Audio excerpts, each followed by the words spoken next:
Welcome, everyone, to another episode of the Mind Sculptors podcast.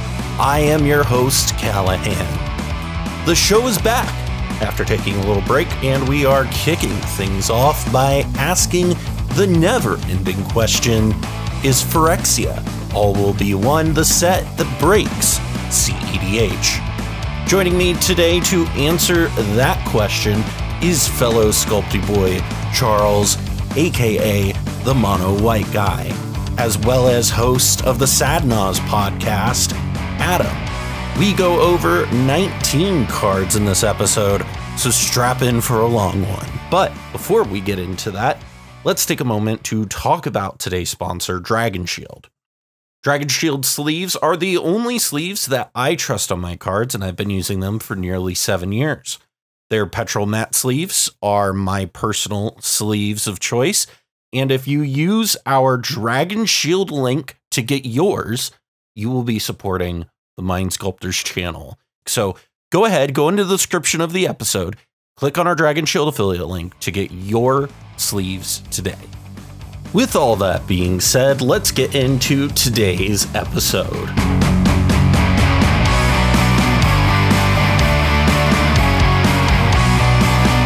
Let's go through first, and let's look at the legendary creatures out of this set. So there's 7 specifically that we're going to be looking at today, and the first one on that list is Skrelv. I think I'm saying that right. Defector Mite.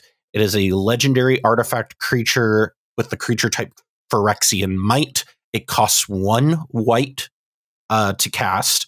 It's a 1/1 with the ability Toxic 1, which is players dealt combat damage by this creature also get a poison counter.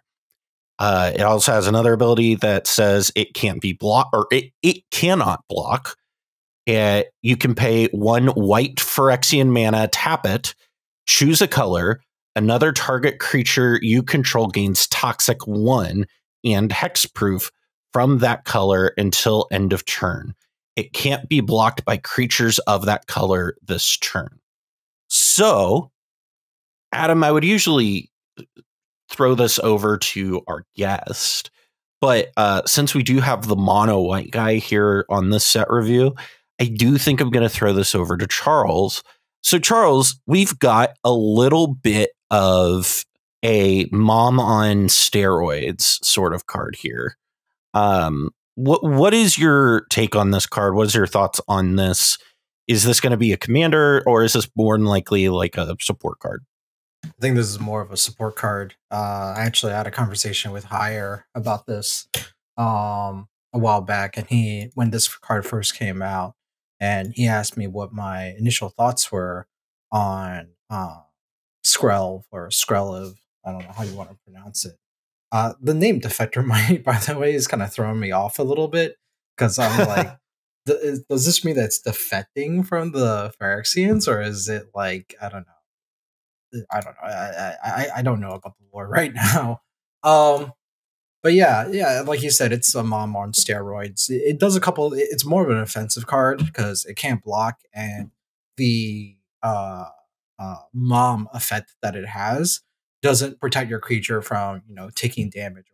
Like, it's really good if you want to get in and quick and dirty and eliminate someone with it, or not eliminate, but like get in without any blocks from your opponent. It's a great way to protect your creature from something. The Toxic 1 is like a pretty good plus for what it gives to that other creature, because you can try to get in with poison. But my take on it as being more of a support card than a commander. I don't know how this will play in 1v1. I think this might actually be really powerful in 1v1. I think it might shake up like the standard scene and such, given what we've seen of the corrupted mechanic.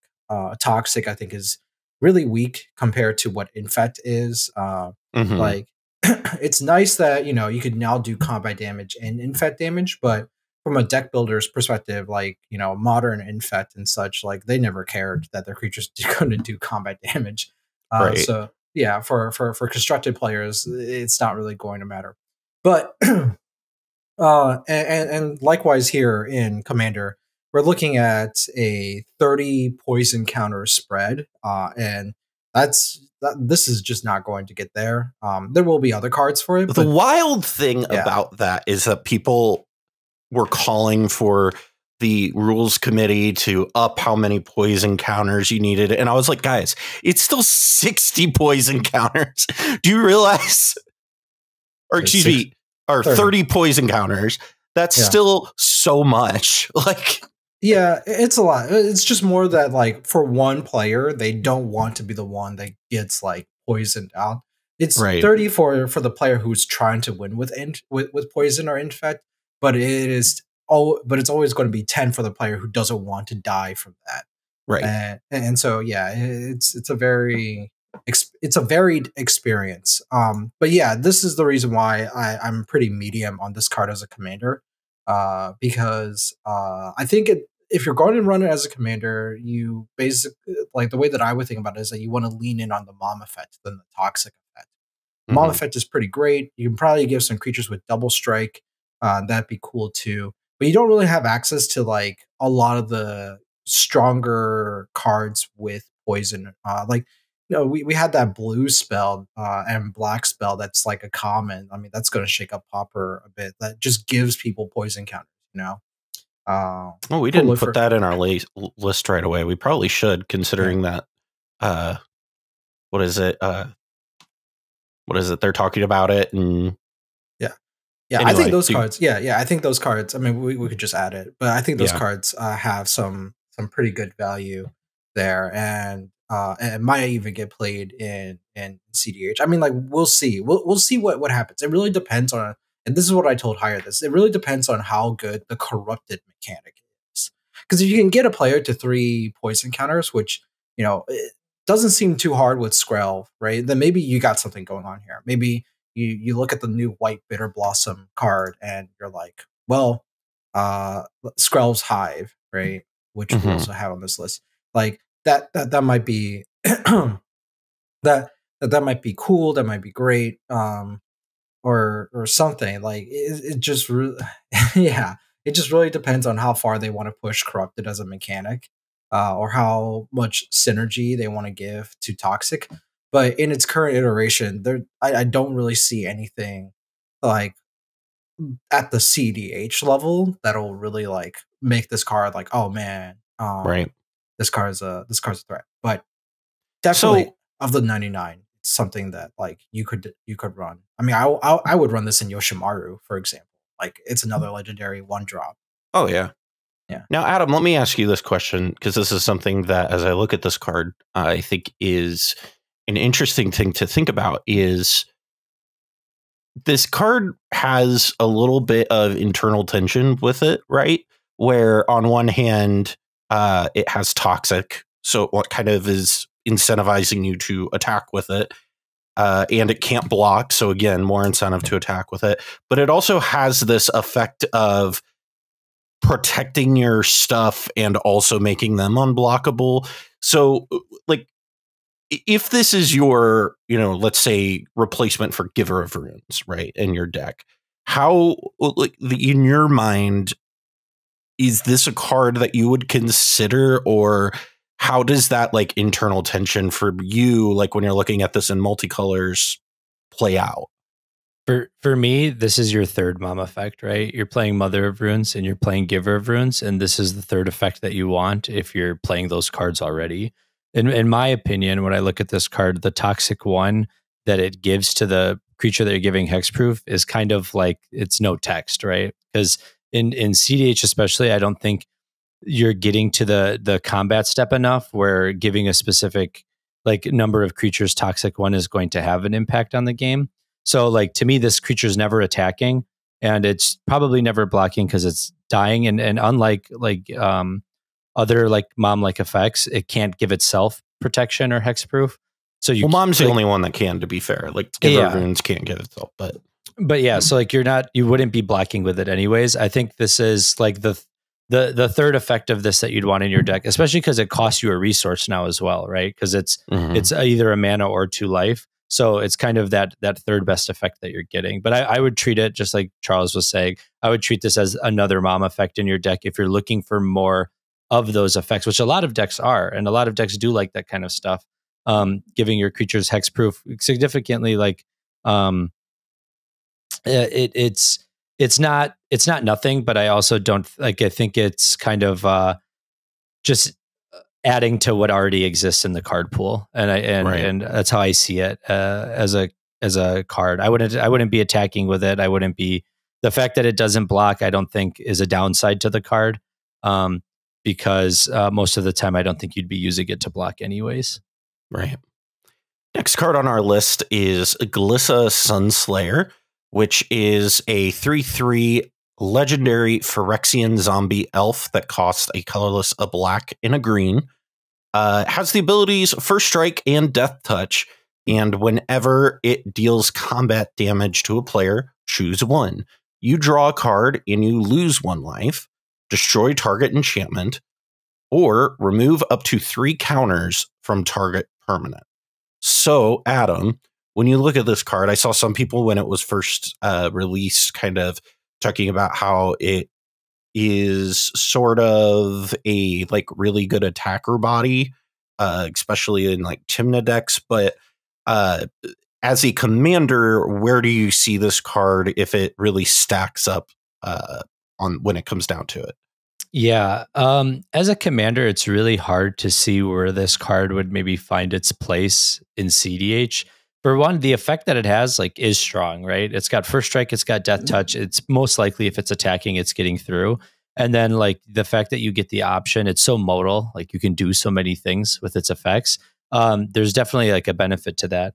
But when you compare it to the other like kind of commanders that exist in that color pie, you're looking at like Dina and Old Stick Fingers and is it Morrowind, right? Yeah. Like I don't see this even close to on the same level as those decks. I do really like it if you're playing like some cool Tymna variant, like an Ikra Tymna or Tymna Halana would really love a card like this. When you're able to attack and get through and then deal with some problematic pieces on the board, or even just getting more card draw. I think a deck like that would love a card like this. But as for the commander itself, it doesn't seem like it has like a whole lot of options for building around, right? Like the counter synergy is interesting, but I don't know what you're removing counters from unless it's your opponent's pieces. You can. I just thought of this. You can. This is very memey and cute, but you can use your own Wish Claw and then attack with this, and then remove the counters off of the Wish Claw, which is cool. Go. I mean, that's like a thing you could do. Yeah, like I mean, if you have this card and like you're in like as a support piece in an existing deck, like the way I see this, like I'm really excited by the idea of like another creature that is kind of like a boost piece or a pseudo stacks piece in like Tymna Halana. Yeah, that's sick, right? Play your Wish Claw, tutor for your win con, remove the counters from it, and then like that's a really neat synergy. Or you just use it to draw cards or get rid of opposing enchantments like Rhystic Studies and Mystic Remoras. Like that's kind of a big deal. But yeah, that's where I see this card shining, I think, primarily. Yeah. Charles, when you look at this card, what is your immediate thought? I'm actually pretty medium on this card. I think the stat line for this card is phenomenal. First of all, 3/3 First Strike, Death Touch. But in terms of like its ability, like triggered ability, I'm pretty medium on that. I just think that, well, I guess like you're in green, you could probably get out faster, but I also feel like you have other better options.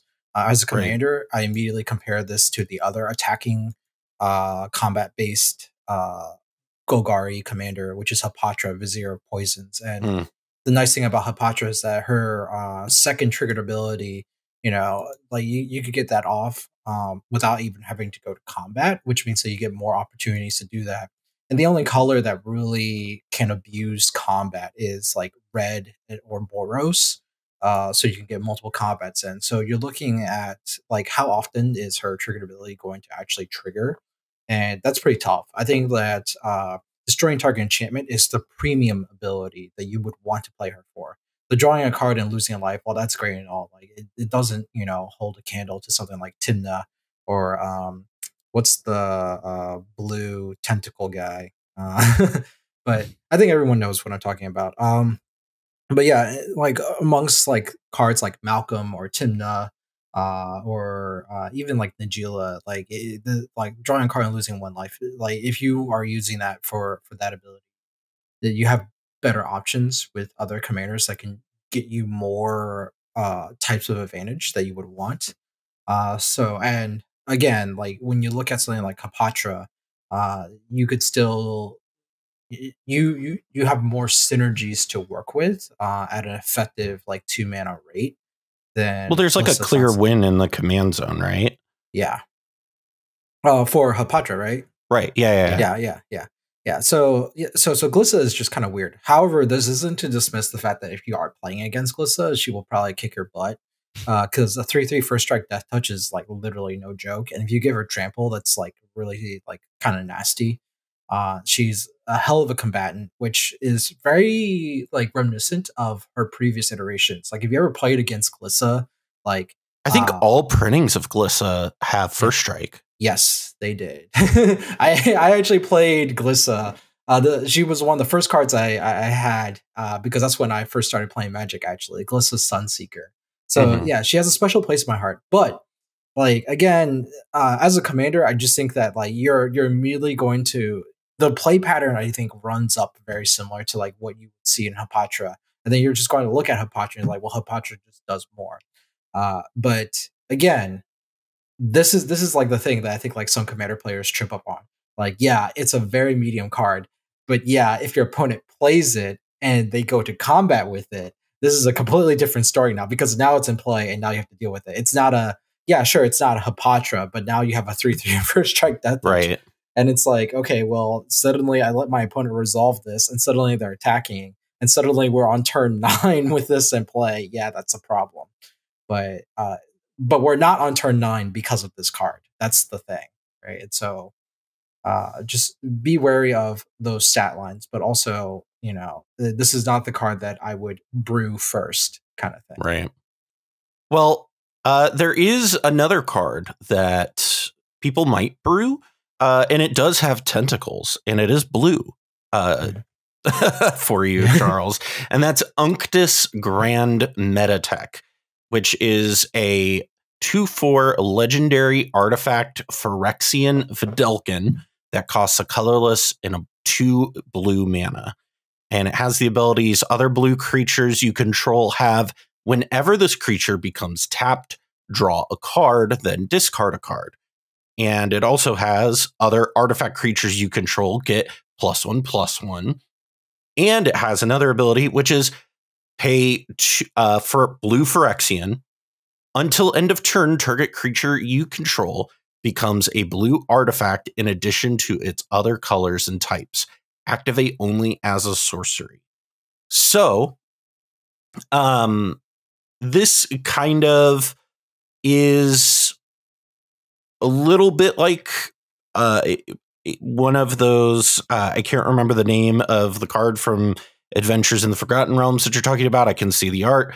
Grazilax, I think. Yeah, Grazilax. Yeah. So it has a little bit of that. It has a little bit of that. It's like a, Lord effect on it. So, Charles, when you look at this, where is this going to fit? What type of decks are going to want to be playing this? I saw this and I immediately thought of a Phaedo Alchemist. I mean, that's an infinite combo right there, right? Because the Phaedo Alchemist, I believe, untaps itself, right?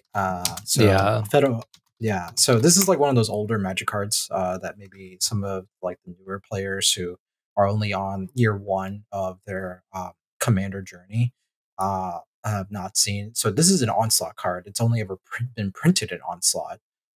Holy shit, it's like $6 now. What? But it's a morph creature. We don't care about the morphing part really. It's just 2 mana for a 1/2 wizard, and it has the activated ability where you tap it to untap target artifact or creature. So you use this to turn target creature. So Unctus, you use Unctus's ability to turn a Phaedo Alchemist into an artifact. And so, yeah. And so that's hilarious. Yep. And so other blue creatures you control have, whenever this creature becomes tapped, draw a card, then discard a card. Other artifact creatures you control get +1 until on return to a creature you control becomes a blue artifact in addition to its other colors and types. So you can basically go through your entire deck, and every time you do this, you loot through your deck until you find yourself a Thassa's Oracle or a Lab Man and win the game with that. It's much more efficient, actually, in some ways than Thought Lash. And a Federal Alchemist, even without this combo, you could use him to untap like a Mana Rock or whatever you want. So there is some utility to that. A Federal Alchemist, yeah, it can untap target artifact and he can untap himself. But I just realized after reading this, you don't even need to turn a Federal Alchemist into an artifact. Like, it immediately goes off the moment. Yeah, just other blue creatures you control. Yep. And so, yeah, if you have, like, I don't know, a colorless creature or something, like, or a creature that just says untap target artifact, like a blue creature that has untap target artifact, then Unctus's activated ability becomes relevant because it can now target itself when it becomes an artifact, kind of thing. So there's more cards like a Federal Alchemist, like I don't know, like is Horseshoe Crab a thing? mtgassist.com. Yeah. So Federal Alchemist. Yeah. You want to find cards like a Federal Alchemist that you can combo off with Unctus. It is similar. And so it is a nice card for a lot of those mono blue players. And I think mono blue has been getting like a pretty good like stream of legendary creatures that it can play around with. Like, it's got the whatchamacallit, that blue equipment, the tentacle equipment. Why does it always got to be tentacles in blue? The reality chip, right? Which, we rated it very strongly as a commander piece, or Pongo did, when we did the Kamigawa review. And, it turned out to be pretty medium. I mean, more fallible. But we also found it that there were some very interesting play lines in it being in the 99. And so it was very good card in the 99. Oh yeah, it's very powerful in Urza. Like in Urza and in Arden decks, it's like probably one of the best just like straight value pieces you could possibly play. Even without being equipped, it modulates counterbalance to be an insane piece. Like, there's so many powerful play patterns with it and counterbalance. So when we look at something like Unctus, I actually do think of something like Reality Chip. I just gave away like a 1-2 combo, but maybe that combo is like very easily disrupted. The play pattern might be weak, but already like it demonstrates a large potential for what this commander can do, very much like Reality Chip. So this is not a card that I would necessarily sleep on. And if you, I do believe, like, if you, unlike Glissa Sunslayer, where this card can just take away the game if the game goes too long, but like this card doesn't carry itself. Unctus is the kind of card where like it will carry itself, and if you're not like prepared for it, you might just get blown out by this guy, kind of thing. I think. Did I just see am I looking at a good win con for Lavinia? Yeah. I mean, yeah, actually, I mean, like, honestly, I don't know where he would go. Like, would he be in the 99 of some other deck? Well, I think it definitely seems like, I think your comparison to Thought Lash is like a really apt comparison, because it's like Thought Lash, but also good. Like, it has utility outside of just the combo, right? Because it through combat or other things, it helps you kind of accumulate or loot, I guess, through your deck in a little bit of an efficient way. To me, I'm not like super high on it. It's simply because like especially in the command zone, because a Federal Alchemist requires you to be able to tap it. So you have to, it doesn't have haste, so you have to wait at least through a turn cycle. Boots. It's fine. Swiftfoot Boots. I can say that. I can say that word. It's fine. So like it's a combo that like I'm not super high on, but it's fun, right? And like that's like a lot of these, like when you look at mono blue as like a commander color, it's like you have like a clear hierarchy of like what's really good and then what's fun, right? There's like a lot of fun decks like Azami and all these other mono blue things. It's like Unctus, I think, falls into that role of like, this is fun. If you want to try to make it happen, go for it. But otherwise, like in the 99, then it's just another A plus B, right? Or another thing that you're trying to assemble. And there's a lot more efficient ways to do that. And with the way the meta is evolving, right? Creatures are no longer as hard to interact with as they have been in the past. So these combos that only utilize creatures, I'm not as high on as I once was. But it is a cool card. Like it has text and it does a thing. So I think that's really fun. I mean, so yeah, you're gonna get me on my rant about my thoughts on mono blue. I think mono blue is powerful. Mono blue for some reason struggles a lot. Yes. Yeah. Correct. I think the lack of removal in mono blue. I mean, like this is and tutors. Like it's it doesn't have good tutors is what it comes down to. It doesn't have good tutors. It doesn't have good removal. I mean, it actually got a decent removal suite, but then people complained about like Raven form being too powerful in mono blue.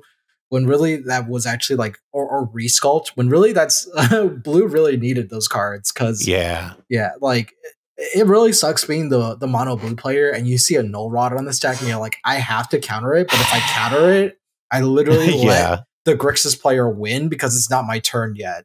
And so the resculpt is just so important in blue to be able to do that. And yeah, like blue just has a really hard time controlling the table when it has to control 3 players, and the necessity of removal is really important. And Adam, you're absolutely right. Though I don't know, like I've observed like different metas, and I do think like creatures are still very difficult to interact with. Maybe it hasn't really caught up on my side of the table, but like people are still running like the counter suite of non-creature counter spells, for example. Yeah. Creature removal is like more emphasized, but the problem is that like honestly, like I think like Grixis players, and the reason why I bring up Grixis players is because I'm thinking of like specifically like decks like Rockslide stuff.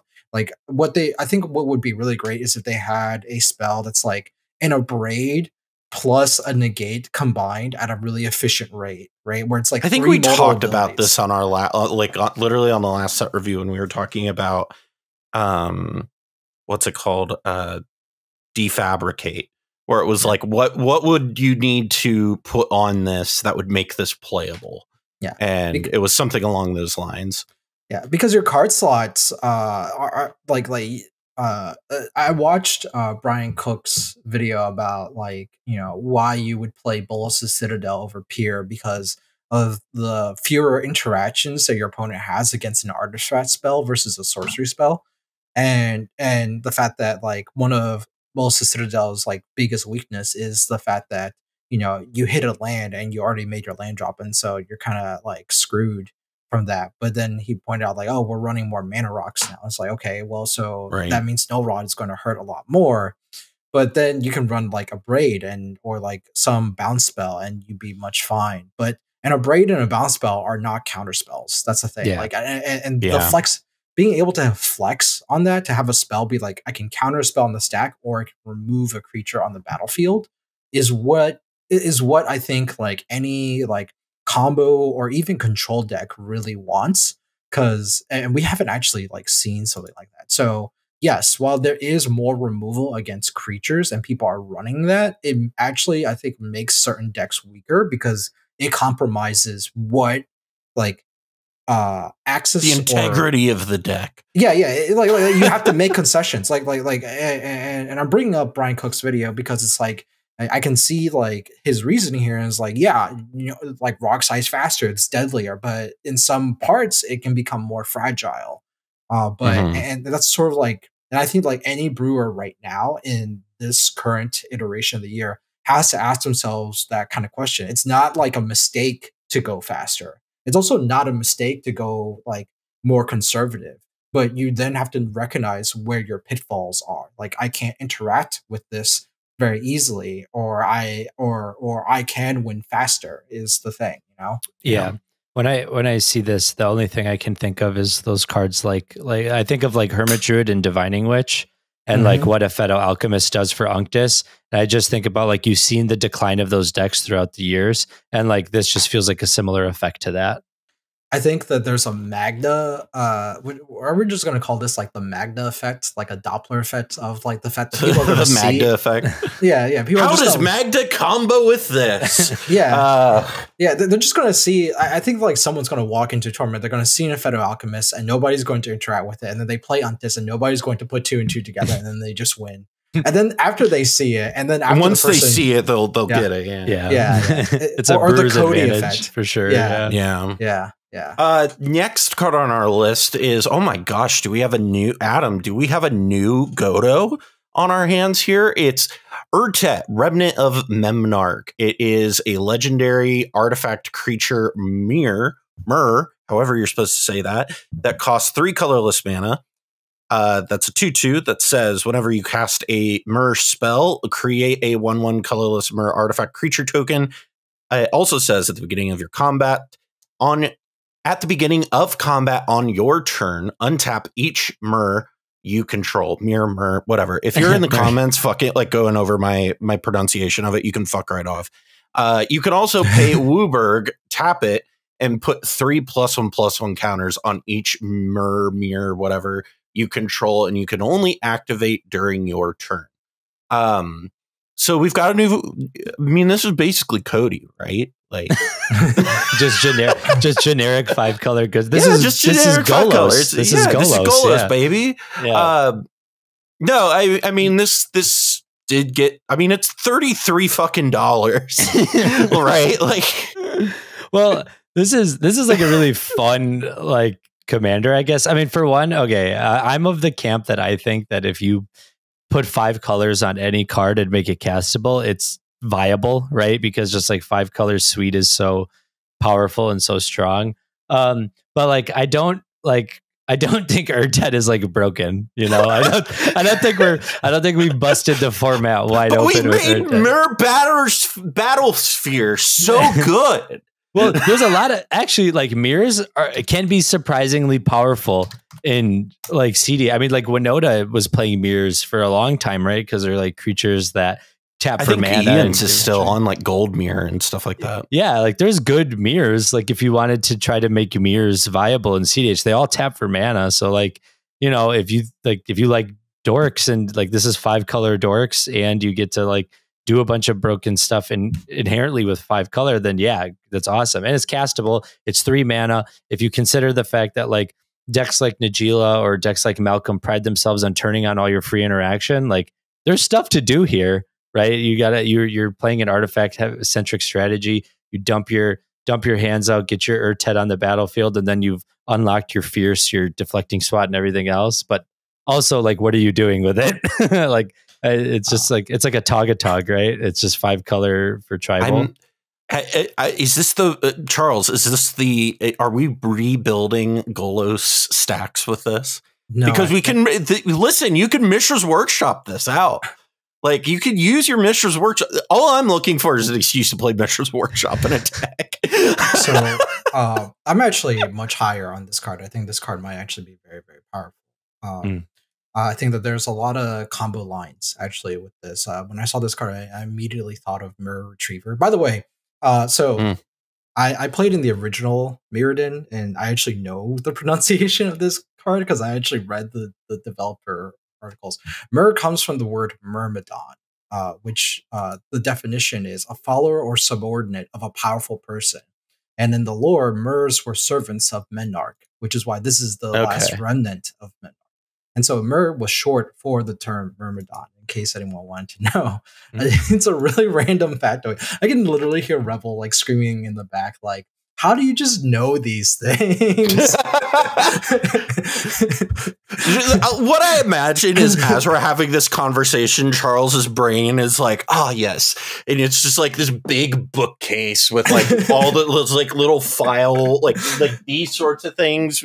Yeah. With cards, you just go up, you climb up a little ladder, and you pull out a drawer, and you go and you pull out just the right file. You're like, actually, I need like my glasses to just be like, actually. But yeah, I feel like there's like a little archivist of Ogma inside my brain right now, just pulling something out of the ether. But pulling out folders and. I don't have a deck specifically in mind yet, or like a combo line with this card, but I do agree with Adam. Like 5 colors already raises the bar for this card. I think this is really easy to cast because of cards like Mishra's Workshop, like you mentioned. I think that you can run like a very powerful set of Stax pieces or Hate Bears if you want to go down that route. I also Mishra's believe Workshop is a good magic card. I also tweet. I also believe that there's like very good pivot points in this deck. Like if you land a Teshar, for example, or if you have like a freaking dramatic scepter combo with this, like there's a lot of like this card enables a lot of lines that already exist in cEDH and just happens to hit that like nice little sweet spot. And the fact that like Murs aren't that bad of a mana rock. I mean, like they're pretty bad when you compare them to like signets, but they have the same rate as like a signet being cast. And it helps develop your board. It's already doing something that this deck already wants to do. So there is no real like necessarily problem. And if you have like what's his name? Mirror entity. Well, everything's a mirror anyway. Or you can even Oswald this into whatchamacallit, Maskwood KCI. Nexus. Yeah, KCI or Maskwood Nexus. Like the that's mana, true. Yeah, like the mana value is already there, and then you just play, and you already have like say Teshar out. You cast Mirror Retriever, and now Urtet comes back, and God damn it, this deck sounds fun as fuck. Yeah, you just win the game like right there. Like Mirror Retriever is like really the only mirror that you even care for this deck. There's like a lot of fun stuff you could do with this. All I know is that when I see this deck at the table, I'm mulling for Dockside so hard. Well, what it actually is you see Callahan sit down at the table and you go, right, Dockside game, cool. This is like this is the same problem that Myral or Merle had in Brothers War, right? Because because I have to remember they're non-binary. Like I learned that about the lore that Myral is. I did not know that. Yeah, is non-binary, so it's not a she but a they.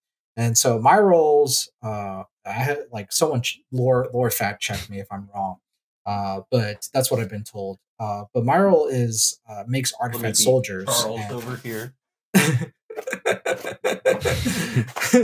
But Myral is makes artifact soldiers, and that was like one of the big problems with Myral as a commander for mono white 8-bear synergy-esque decks. And I think that freaking Urtet might suffer the same problem. It gets exploited very easily by Dockside players. I mean, honestly, I'll tell you what though, you slap a Helm of the Host on a mural, that you got yourself a win con there. Yeah. Well, actually, there is honorable mention here because there is a limited all-star card that caught my attention that actually makes me want to really build Myral more seriously, and it is a 5-mana instant. Yes, I know. And it's a 3 and double white, so it's not white ad nos, but it's creatures you control get +2/+1 until end of turn. But the important part about this card is that it has affinity for artifacts. So it's really good in Myral because your opponent might not realize when you alpha strike with a bunch of 1/1 artifact soldiers, they might actually just be dead.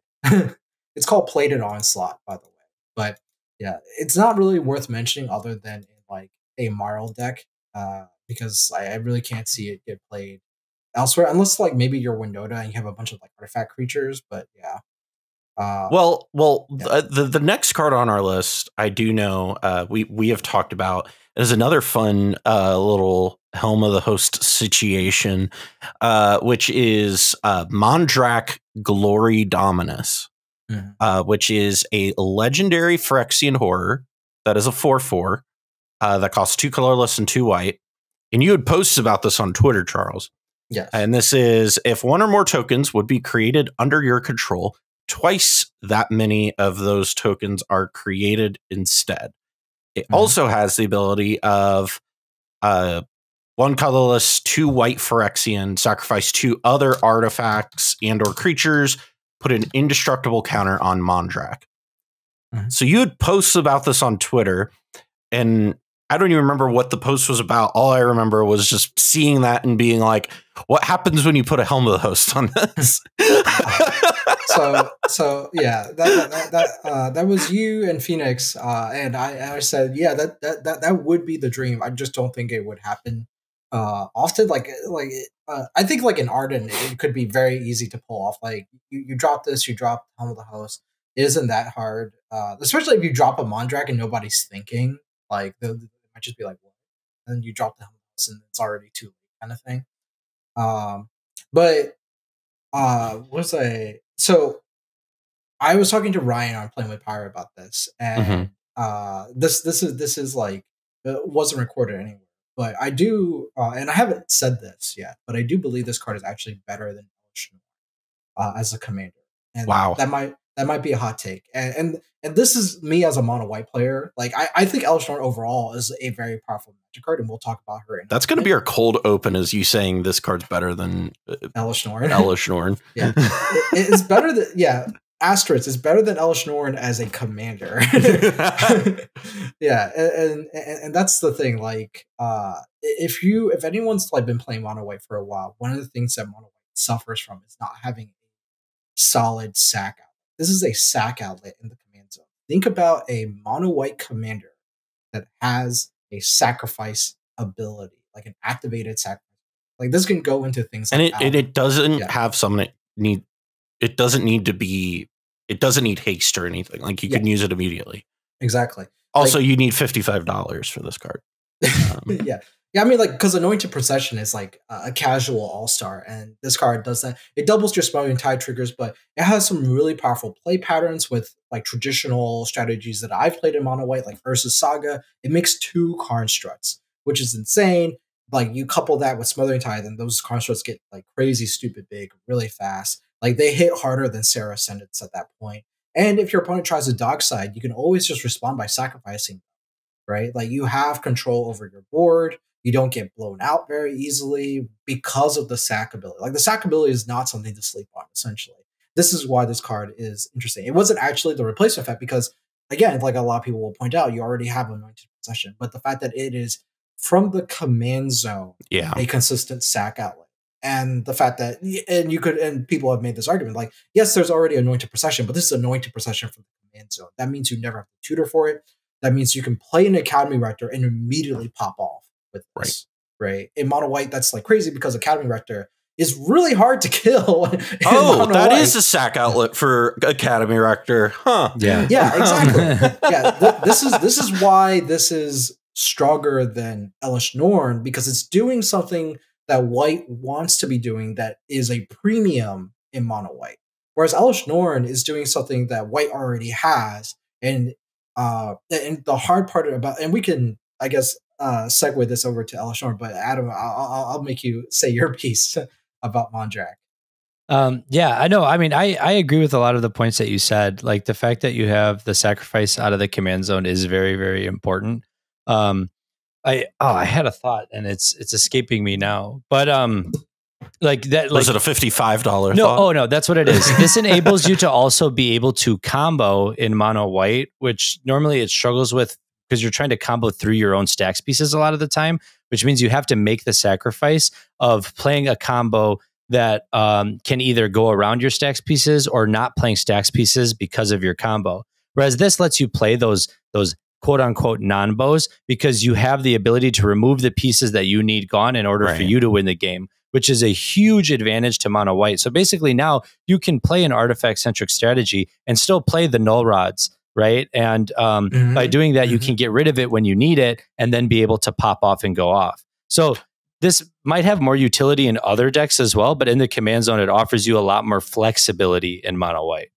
Yeah, you can sack it. What are some nuts things you can get with arena? Like, I'm not thinking of like things you can get with like Arena Rector, and like it can get like. I'm thinking like Elspeths are probably the best thing in white. So whatchamacallit, the Jace that makes a token copy of himself. Yeah. And so you can sack Arena Rector. You get 2 Jaces. I mean, beautiful. I mean, oh my gosh. Mondrak might shine its best if you put it in the 99 of Urtet, because now anytime you cast a mirror, you're going to double your mirrors. And then, now we're talking about real power here. Now we're playing with power, right? Yeah. Mondrak just, you could flip over it with Owl the Dawn Sky, and it becomes another sack outlet for Owl the Dawn Sky. And when you like, I don't know, let's say you're running Blade of Cells and Out of the Dawn Sky, now you make 4 owl tokens that immediately die and you get 4 owl. Cool. Yeah. I mean that's very much game ending right there. I mean, like Najeela players are also like, is this a Najeela card? I like there's more potential for this card in many ways. And so this, like, while Elesh Norn is the face of All Will Be One, this is probably the mono white card of All Will Be One. Right. Actually, well, that's from the mono white guy himself. Yeah, Mondrak's where it's at. So let me ask you this then. So we just talked about Mondrak. We talked about how it's better than Elesh Norn. Adam over here came into this episode and was like, Elesh Norn is a lot better than I thought it was going to be. So let's look at Elesh Norn now. So if you haven't seen it yet, welcome back from wherever it was you were. Here is your Elesh Norn, Mother of Machines. It is a legendary Phyrexian Praetor. That's 4/7. That costs 4 colorless and a white. Has vigilance again, same power and toughness line, same vigilance as the last Elesh Norn. The difference is if a permanent entering the ability causes a triggered ability of a permanent you control to trigger, that ability triggers an additional time. So Panharmonicon. It also says permanents entering the battlefield don't cause abilities or of permanents your opponents control to trigger. So, Adam. Yeah. This shuts down a pretty well-known combo in our format, right? Like, I don't know. I don't know of any cards actually in our format that utilize ETBs. So I can't think of any. Like this is a very ETB light format. What are you guys talking about? No, it's all instant sorceries. But I saw this card when it was spoiled, and initially I was like really disappointed. I was like, oh man, this isn't like, because like I was of the camp that was like, we're gonna get an asymmetrical rule of law. This is gonna be the best white card to ever exist. But like, so initially I was like pretty disappointed, and then I started like playing against it in a few pods, and it's like surprisingly toxic. Like when you're playing it, when you're playing in a game against it, you're like, oh, you know, I can't get my ETBs. Oh, whatever, you know, it's not that important. And then like so many little things. Adam, what are you talking about? Elesh Norn doesn't have toxic. Oh, my bad. Yeah, this mechanic. This is not the right mechanic. No. But it's like, so vigilant. I mean, some of the most important pieces in your game plan, right? Like, because I play primarily a lot of like pseudo Grixis decks, right? So like right now I'm on like Turbo Najeela. I like playing like Sacred Guide, like TNT stuff. So like lots of Thassa's Oracle. And like even things like Ranger Captain and Dockside, like all these things that are like really important pieces for your game plan.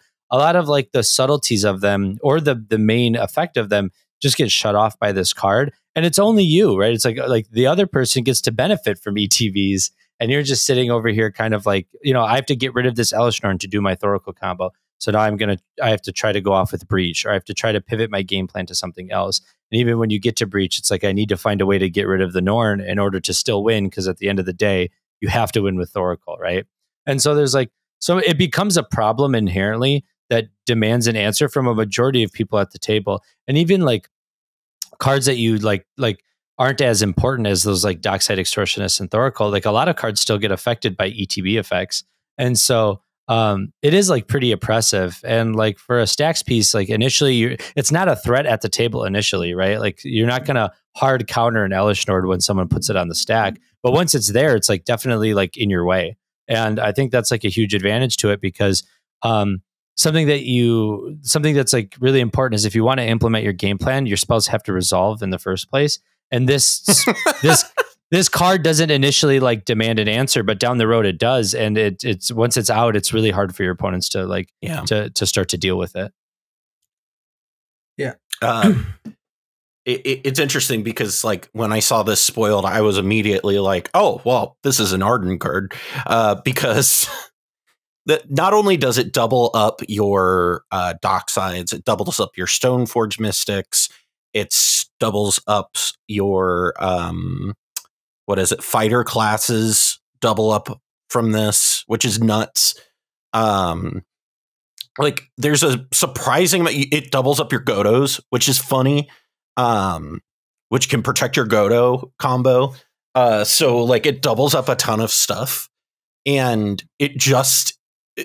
I immediately saw it and was like, oh, and this also shuts off my opponents. Pog. Like, let's fucking go.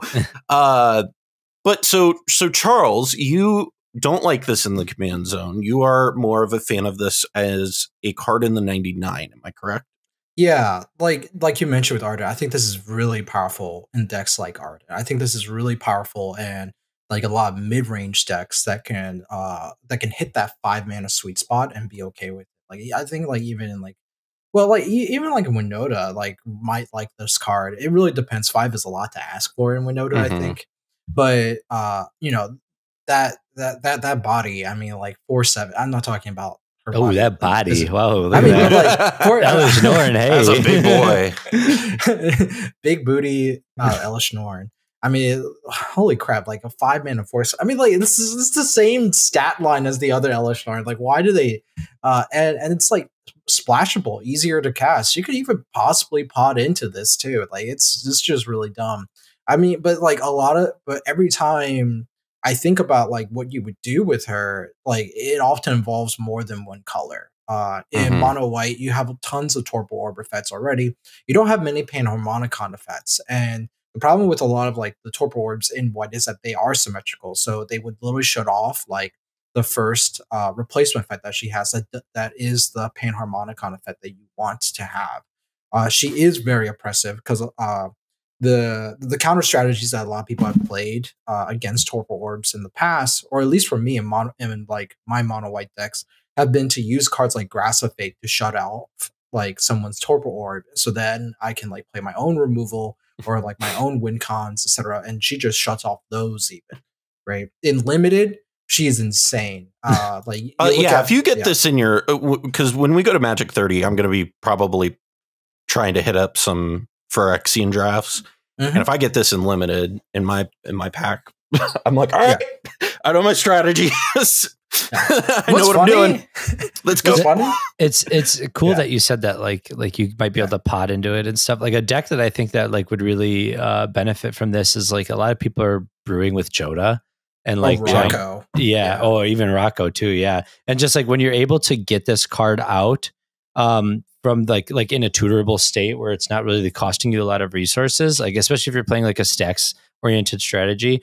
In the 99, this card can be like a really huge piece where like, oh, if you have the sense that you're going to lose against like a Thoracle, just get this onto the battlefield when you can. And now they have to remove it before they can go. Like there's a lot of utility to that.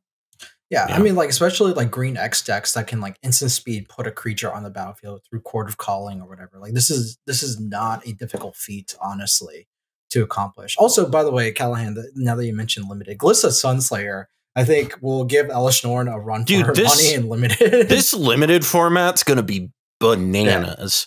Yeah. I was like looking at some of the archetypes and I was just like, cool. Glissa, like, Elesh Norn is really powerful, but like some of the speed in terms of like this limited format can definitely give her for a run for her money. The issue is that like when she sticks, I think it's really hard for people to kill her in this limited format.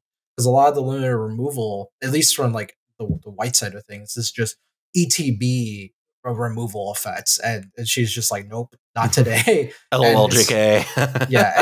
And it just becomes so one sided when you play your ETB removal. Like ossification just hits 2 targets now. You know, all right. But so in mono white, I think this card suffers a lot because you then ask yourself, because you're only actually getting half of the effect, right? Are you trying to capitalize on her double triggered abilities? Because if you're going down that route, you have a lot of utility ETB effects, and you can probably do something like that. But then a lot of but then you're also looking to, I think, primarily combo off and win off of your ETBs. And the white 5 mana commander that I'm thinking of that I would want to abuse ETBs with isn't necessarily her, but Abdel, right? Which is the white World Gorger Dragon. Like that guy is really insane if you Well, and the thing is that he doesn't really need an Elesh Norn to do that. Yeah. And so Elesh Norn is like a win more in that effect.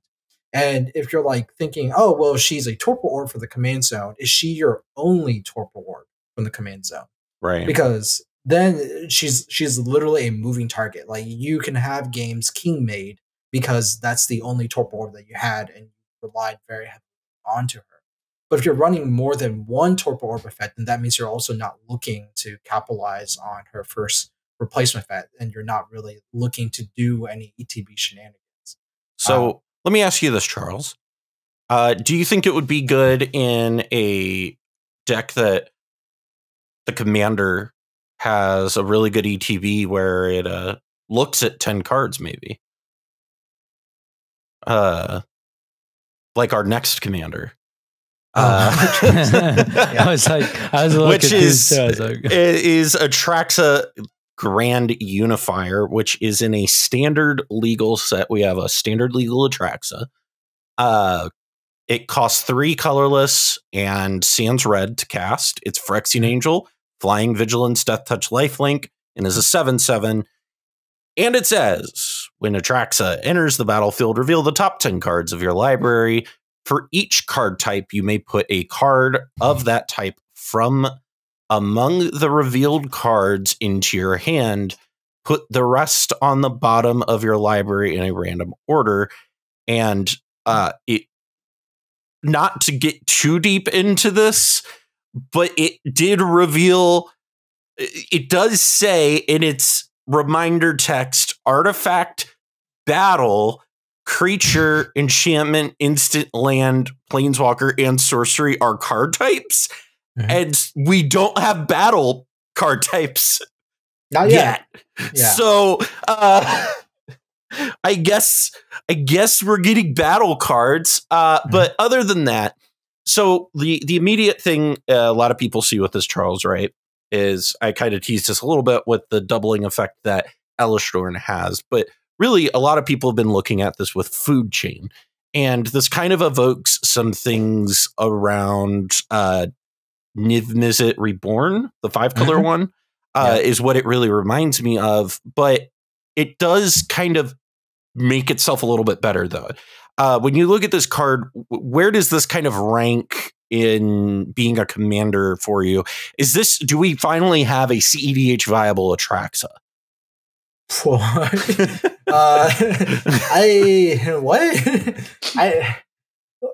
don't know.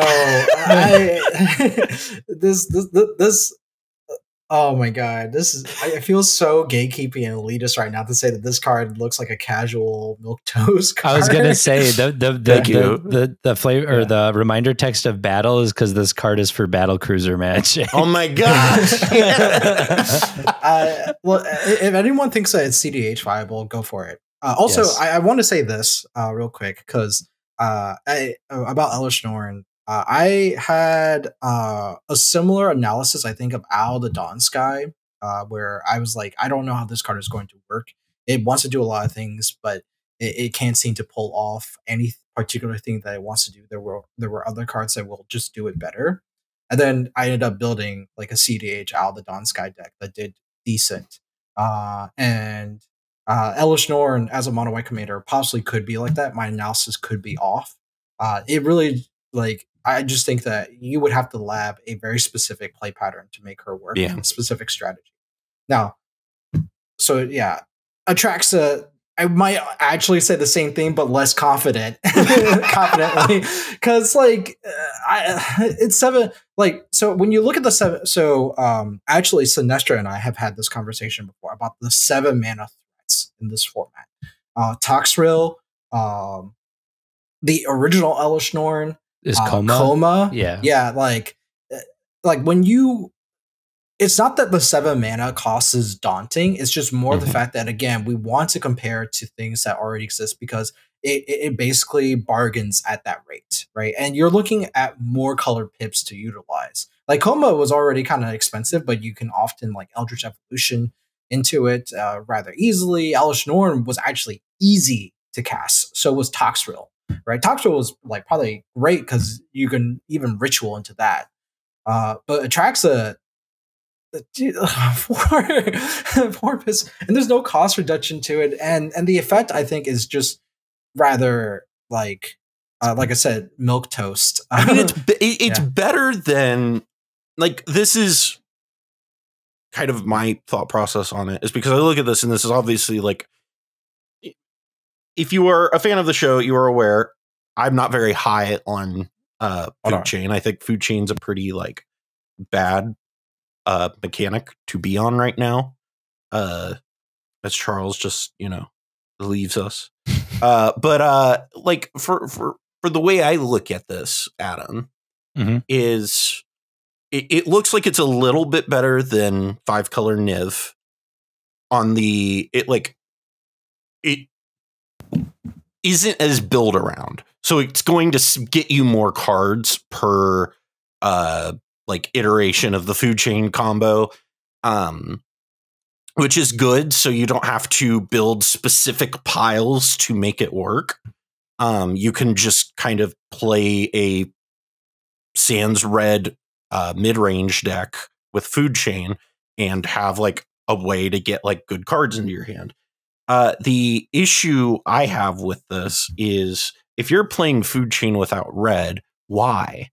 When I look at this card, there's like a lot of glaring things to me, right? The first one is like it's 7 mana, which is like we've already touched on how like so hard that is to cast. Not only is it 7 mana, but there's 4 colored pips that you have to achieve in that 7 mana. Out of those 4 color pips, none of them are red, which right now there's a large argument for red being the strongest color in cEDH. Hydroblast. So like by not playing red, you're actively sacrificing. Red's the best support color in cEDH. Yeah. It's strong for right? sure. I mean, Godo just won a tournament. It might be the best color. No, but that's yeah. And then this effect too, right? Like you're paying 7 mana to look at the top 10 cards of your library, and then you get to put a handful of them into your hand. I mean, it's less build around, but also like in cEDH, what are the most predominant card types in your you have artifact, instant, creature. Like most of the time, you're not even running a lot of sorceries.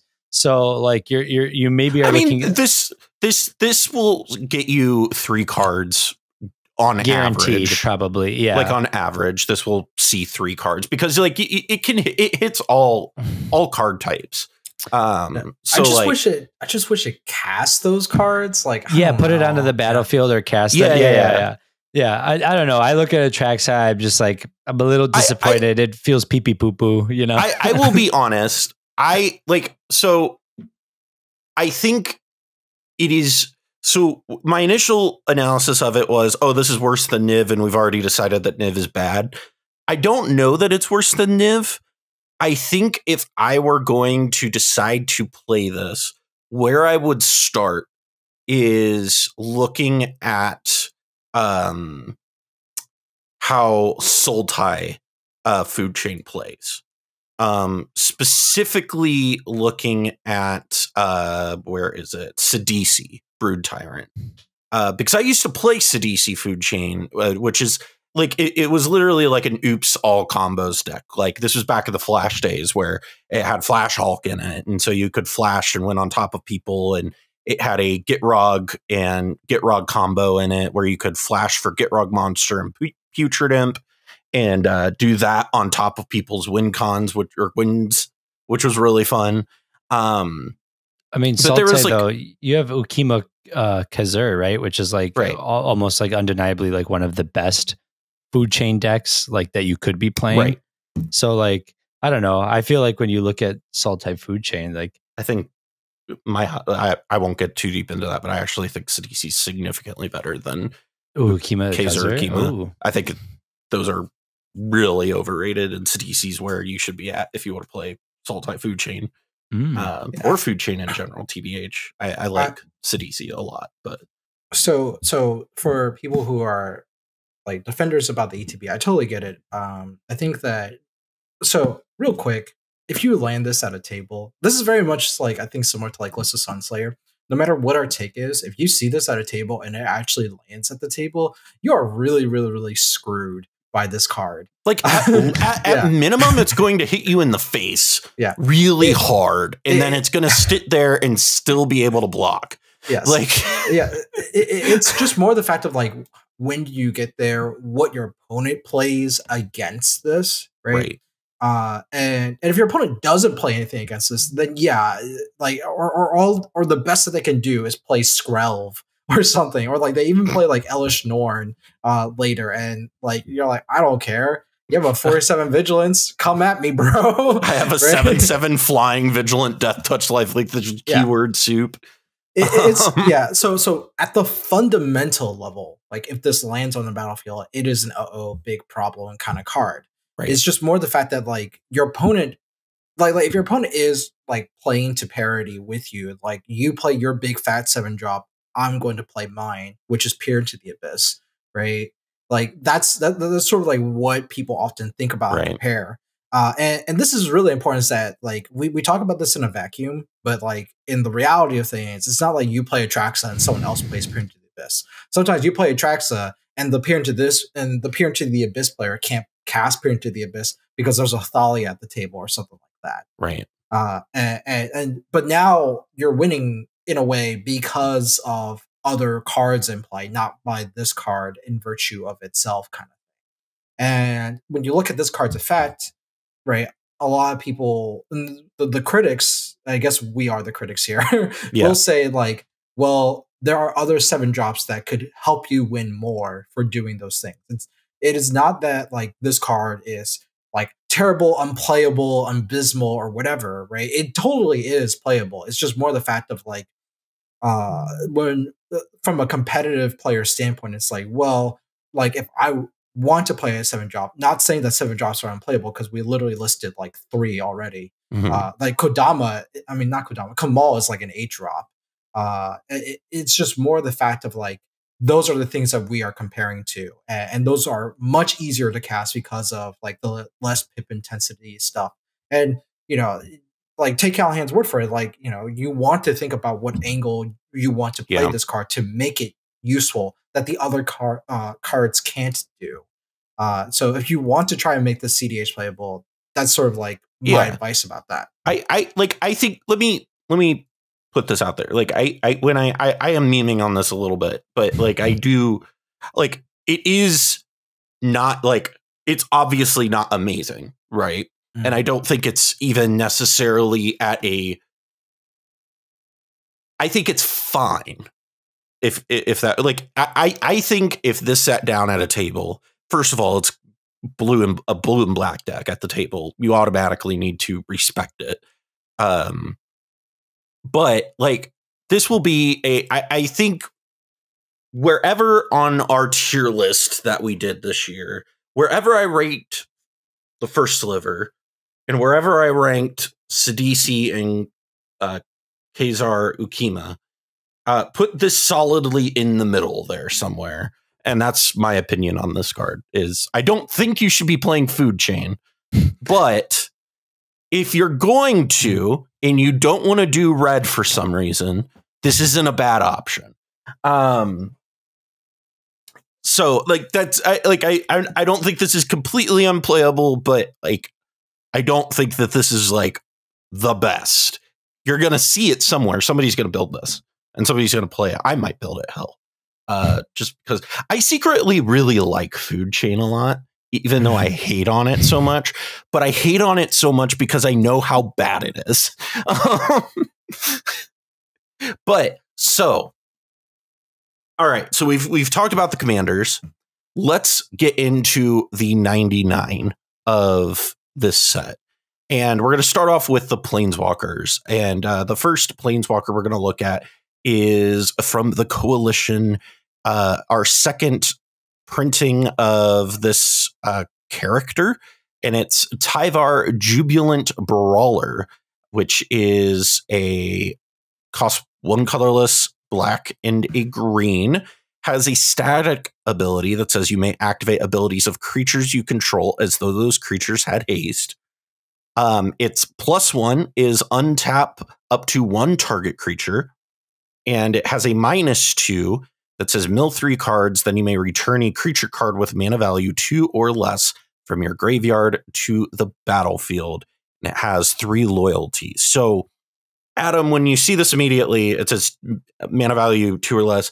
Immediately you see this and you go, oh, so this brings back Dockside, right? Like, I mean, I really like it for its static ability. I think that static ability is really good. Like, it's very good with Hermit Druid. Yeah, I mean, Hermit Druid Dorks, it makes Dorks playable. Oh my gosh, I love this card, right? Like, it turns your Dorks into 1-mana talismans. Like, this is insane. No, I really do like this card, especially in like black green.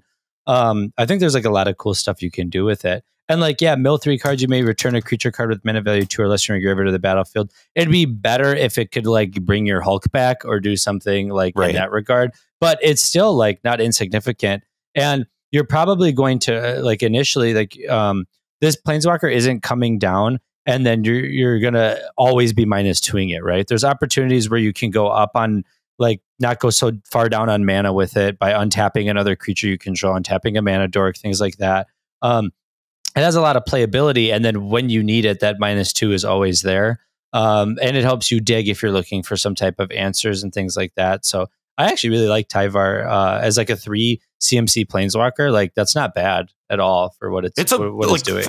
3 CMC Planeswalkers should be like this good, in my opinion. This is about like, it's not like bananas, but it's also like good enough, if that makes sense. Well, you can tell that they know that because it's in the rare slot, not the uncommon slot anymore, which all the other ones are in the uncommon slot, and they weren't as good at this unless you look at like Narset, right? Yeah. So like I do really like this Tyvar.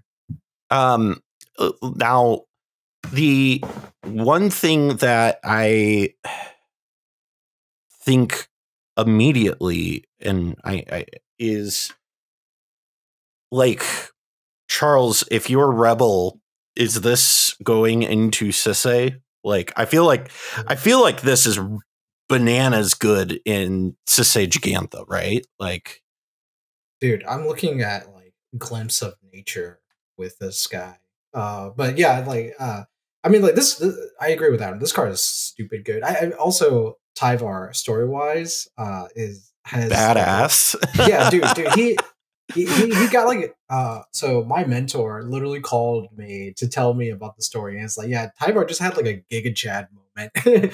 Like, this guy is whatchamacallit, he's like the DC Comics superhero equivalent of the Metamorpho, right? And he definitely feels like one card wise. But to answer your question about Sisay, if I was Rebel, yeah, I guess so. I mean, it untaps Jeggy. It also lets Jeggy like activate the turn it comes down. Yeah, I mean, and it really depends on like I'm not too familiar with Sisay's deck. Like Rebel's version of Sisay Jeggy. Like, is it like just a pile of good stuff, magic cards that sort of like mid-range controls stuff on the battlefield? I mean, like, I can see the -2 also being like really good here. I'm getting like relevant hate bears, or like, you know, it gets back Lavinia and stuff back onto the battlefield. Right. And yeah, I mean, there's just like every part of this card is doing something really good at the 3 mana rate. And I want to point this out, like, even in 1v1, like, there's some really dumb stuff with this. In limited environments where you have like cards where like gain control of target, like a Vidalcan Shackles type of effect, where it's gain control of target creature as long as this remains tapped, and you just play Tyvar and tap that creature. Like, because it doesn't even target your own stuff. You can target someone else's stuff, right? Yeah. I mean, like you're not really going to play it that way, but this is like we're talking about this like vintage Oko that turned their Black Lotus into a 3/3 elk and murdered a player with it. You know, like, there's just so much. It oozes with so much utility and value. And this is what I was talking about. But it's not like, cracked in half like Oko. Yeah, yeah. I mean, like this is what I'm talking about. Like, when you like compare this with Glissa Sunslayer, like Glissa Sunslayer has incredible stat line, great abilities, but she's competing with the 3 mana rate in Golgari like this. And kind of like what Adam said about like playing a bunch of mana dorks. Like I really don't like, I don't know, like mana dorks gets you a lot of mana, but it also empties out your hand because they're not cantrips. But then you like play Glints of Nature, and suddenly you have like a Golgari Storm deck in your hands with this guy. If this could be your commander, I would agree with you. But yeah. unfortunately, Planeswalkers can't be your commander for now. Rumor has it. I'm not the commander RC. It's just more of the fact that like Mark Rosewater has hinted that by the end of this year there will be a huge fundamental rules change, and I don't want to stir the pot about like the RC's relationship with WotC in any way, but Phylogeny Wayfinder was like a huge like.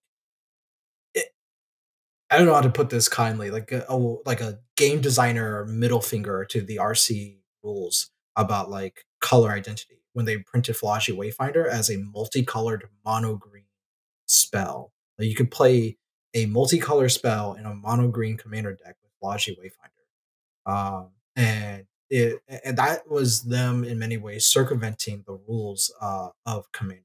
I would not be surprised if like the next day they just announced that, you know, planeswalkers are now considered legendary creatures. Or something. What card are you talking about?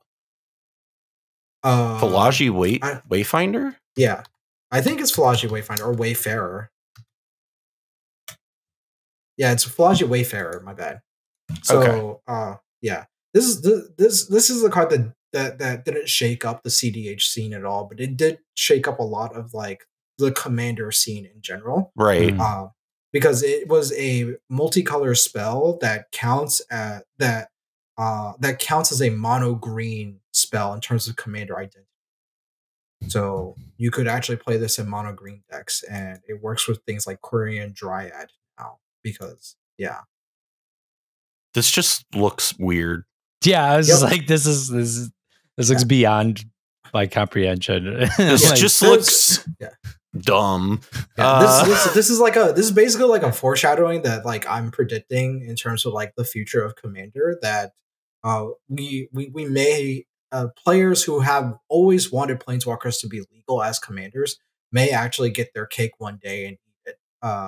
But okay, before we even before one of my favorite things, and this is like, God, I think this is like 7 years ago in the cEDH Facebook group. But I made some comment in there about how planeswalkers should be legal as commanders. And somebody was like, absolutely not. Jace the Mind Sculptor would be the best commander in the format by a mile. And I was just like, wait, what? 4 mana Brainstorm broken. Let's go. Oh my God. Yeah. There's just so many planeswalkers that have to compete with some of the all-star, like, yeah. And like I know you're in the comments, and I know you're going to say Sorin Markov, and no, you're wrong. You don't need to ban that card. The card, it's 6 mana. Chill out. You don't need to deal with that. It's fine. Anyway, next card on our list is our namesake. It's Jace the Perfected Mind. It is 2 colorless, a blue and a Phyrexian blue. Jace is completed for now.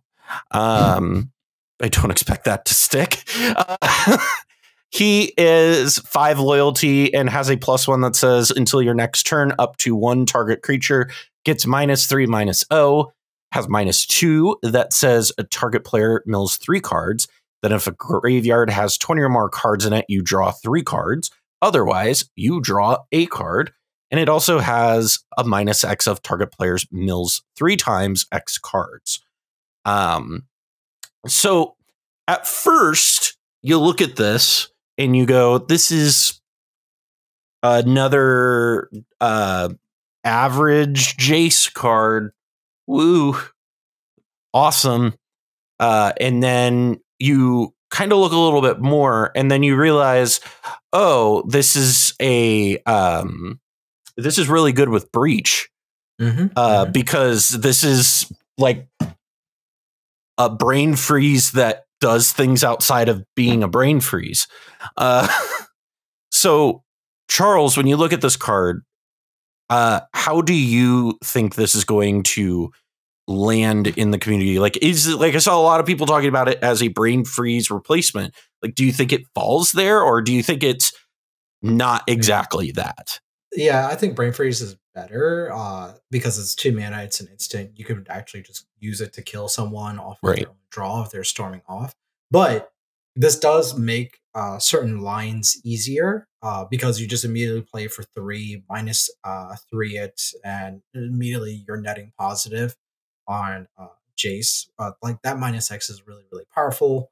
I think it has some potential in like 1v1 Magic as well. But I guess $10 right now. Yeah, so somebody saw this and went, "Well, this is worth it, something." Yeah, I think that, but we're in the realm of cEDH. I don't really see it outside of anything other than what you want to do through a breach line, and it has control abilities. But I think like the biggest problem is that both the -2 and -X are what you want, and they're not very sustainable.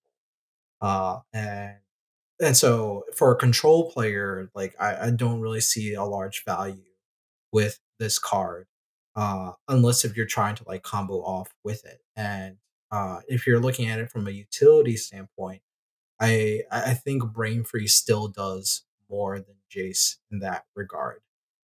But this doesn't mean that like,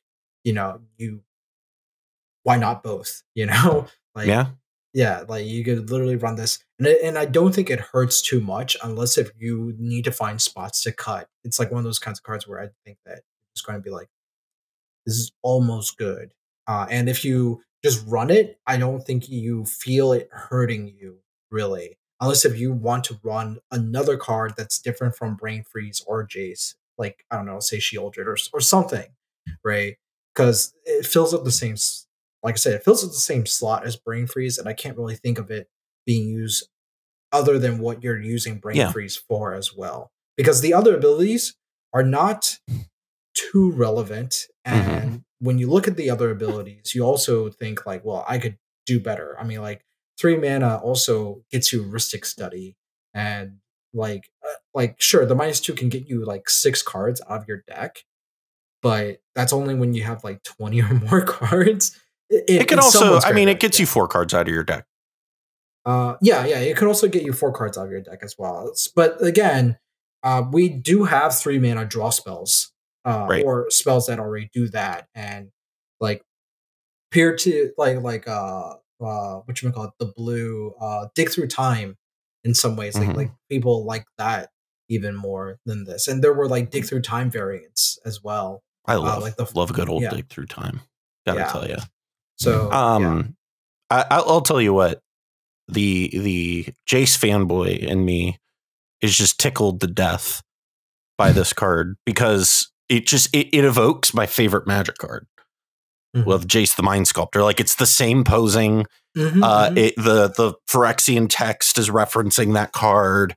Like the whole thing is a reference to Jace the Mind Sculptor, and I love that. But Adam, like for you, when you look at this, you're out there in Turbo Land. So you've drank the Kool-Aid. What is your thought on Jace?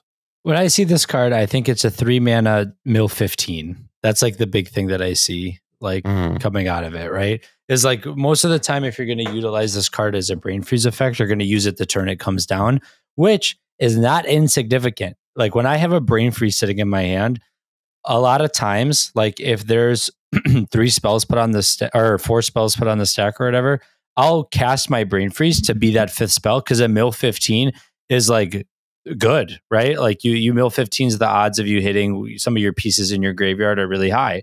So like you see it all the time in turbo decks where they just value Brain Freeze. Like milling 15 cards is pretty good when you play Underworld Breach, especially if you have it in your hand or something else. And it being 3 mana, it unlocks you to be able to utilize your Underworld Breach like pretty easily, right? Like you can pay 3 mana, mill 15, play your Underworld Breach, and sometimes still have mana left over to cast spells from your graveyard. So like it has usefulness.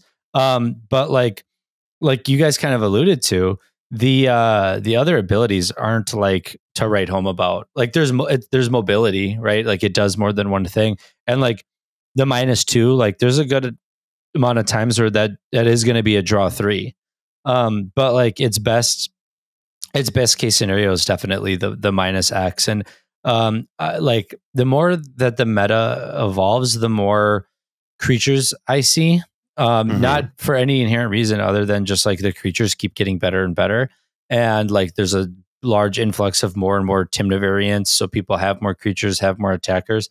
That like a planeswalker like this, I don't know if you can afford to try to keep it on the battlefield, right? Right. Because even decks like Tevish decks sometimes struggle keeping Tevish around, even when it's able to make blockers. So when you have a planeswalker that sits at 5 or sits at 6 when it comes down, that mill ability becomes less and less viable as the game continues, or even just the turn cycle goes on. So I think it has use. I mean, if you're playing a deck that's looking for another mill effect, this is like a really good option if you're playing some type of mill strategy. But other than that, you know, its playability, we'll have to see over time how it evolves. I like it in more like Jeskai Breach variants personally, where like looking at it through the lens of like what is it? Brain Freeze is your demonic consultation, and this is your Tainted Pact in Jeskai, right? Like, yeah, I think that's kind of how I would look at this card personally. Because like if I'm going to, you know, look at that package, I think that simplifies a lot of the issues you kind of have in Jeskai of, hey, we kind of, you know, if we don't have Brain Freeze, we're just like, I guess we have to play wheels. And, you know, a lot of Jeskai decks no necessarily, fun fact, wheels are bad. Don't play wheels. They never work out for you. But like this, I think does a better job of being that secondary Brain Freeze than like a Wheel of Fortune personally. Well, it goes card positive, right? Like if you have your LED, it's better than a wheel because it goes card positive because you can cast it again in -5. And like it immediately, like you don't have to worry about your storm count either, because there's those times where Brain Freeze has that weird issue of, depending on what your, you know, hand is or your graveyard situation is, your Brain Freeze is only going to trigger maybe once or twice. And so you don't get the enough card. Like I've had that issue in Breach before where you just don't have enough cards in your graveyard. And this feels like, okay, the turn it comes down, it immediately puts enough cards in my graveyard so I can start doing things. Yeah. No, I 100% agree. And I like you bringing up the Jeskai variants because I think of like, you know, Arden Crom, Jessica Ishai, or even the partner with commanders that Josh from Elder Drunken Highlander plays. I forget their name, the shark. Shabraz and Brawlin. Yeah, Shabraz and Brawlin. Like I can see this actually being like a very viable option for decks like that, because like, yeah, a lot of times like your Brain Freeze gets exiled by a Ragavan or something. Now you feel like, oh well, that's it. Like, cool. Yeah. Guess we're not doing a World Breach. Yeah. I do think that like one thing that makes this a little bit more flexible than Brain Freeze is that you can get this off of Savine's Reclamation. So you like if you already have the Underworld Breach. No, you can't. It's a 4 mana card. Oh yeah. My bad. Yeah. I'm being dumb. I keep thinking that it's like 3 mana, but yeah, never mind. It feels like it's 3. It is effectively 3 mana to life. Yeah.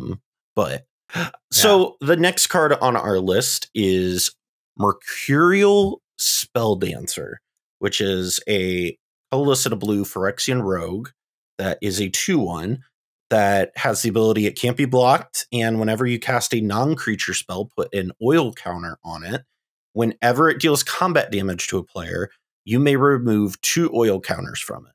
If you do, when you cast your next instant or sorcery spell this turn, copy that spell.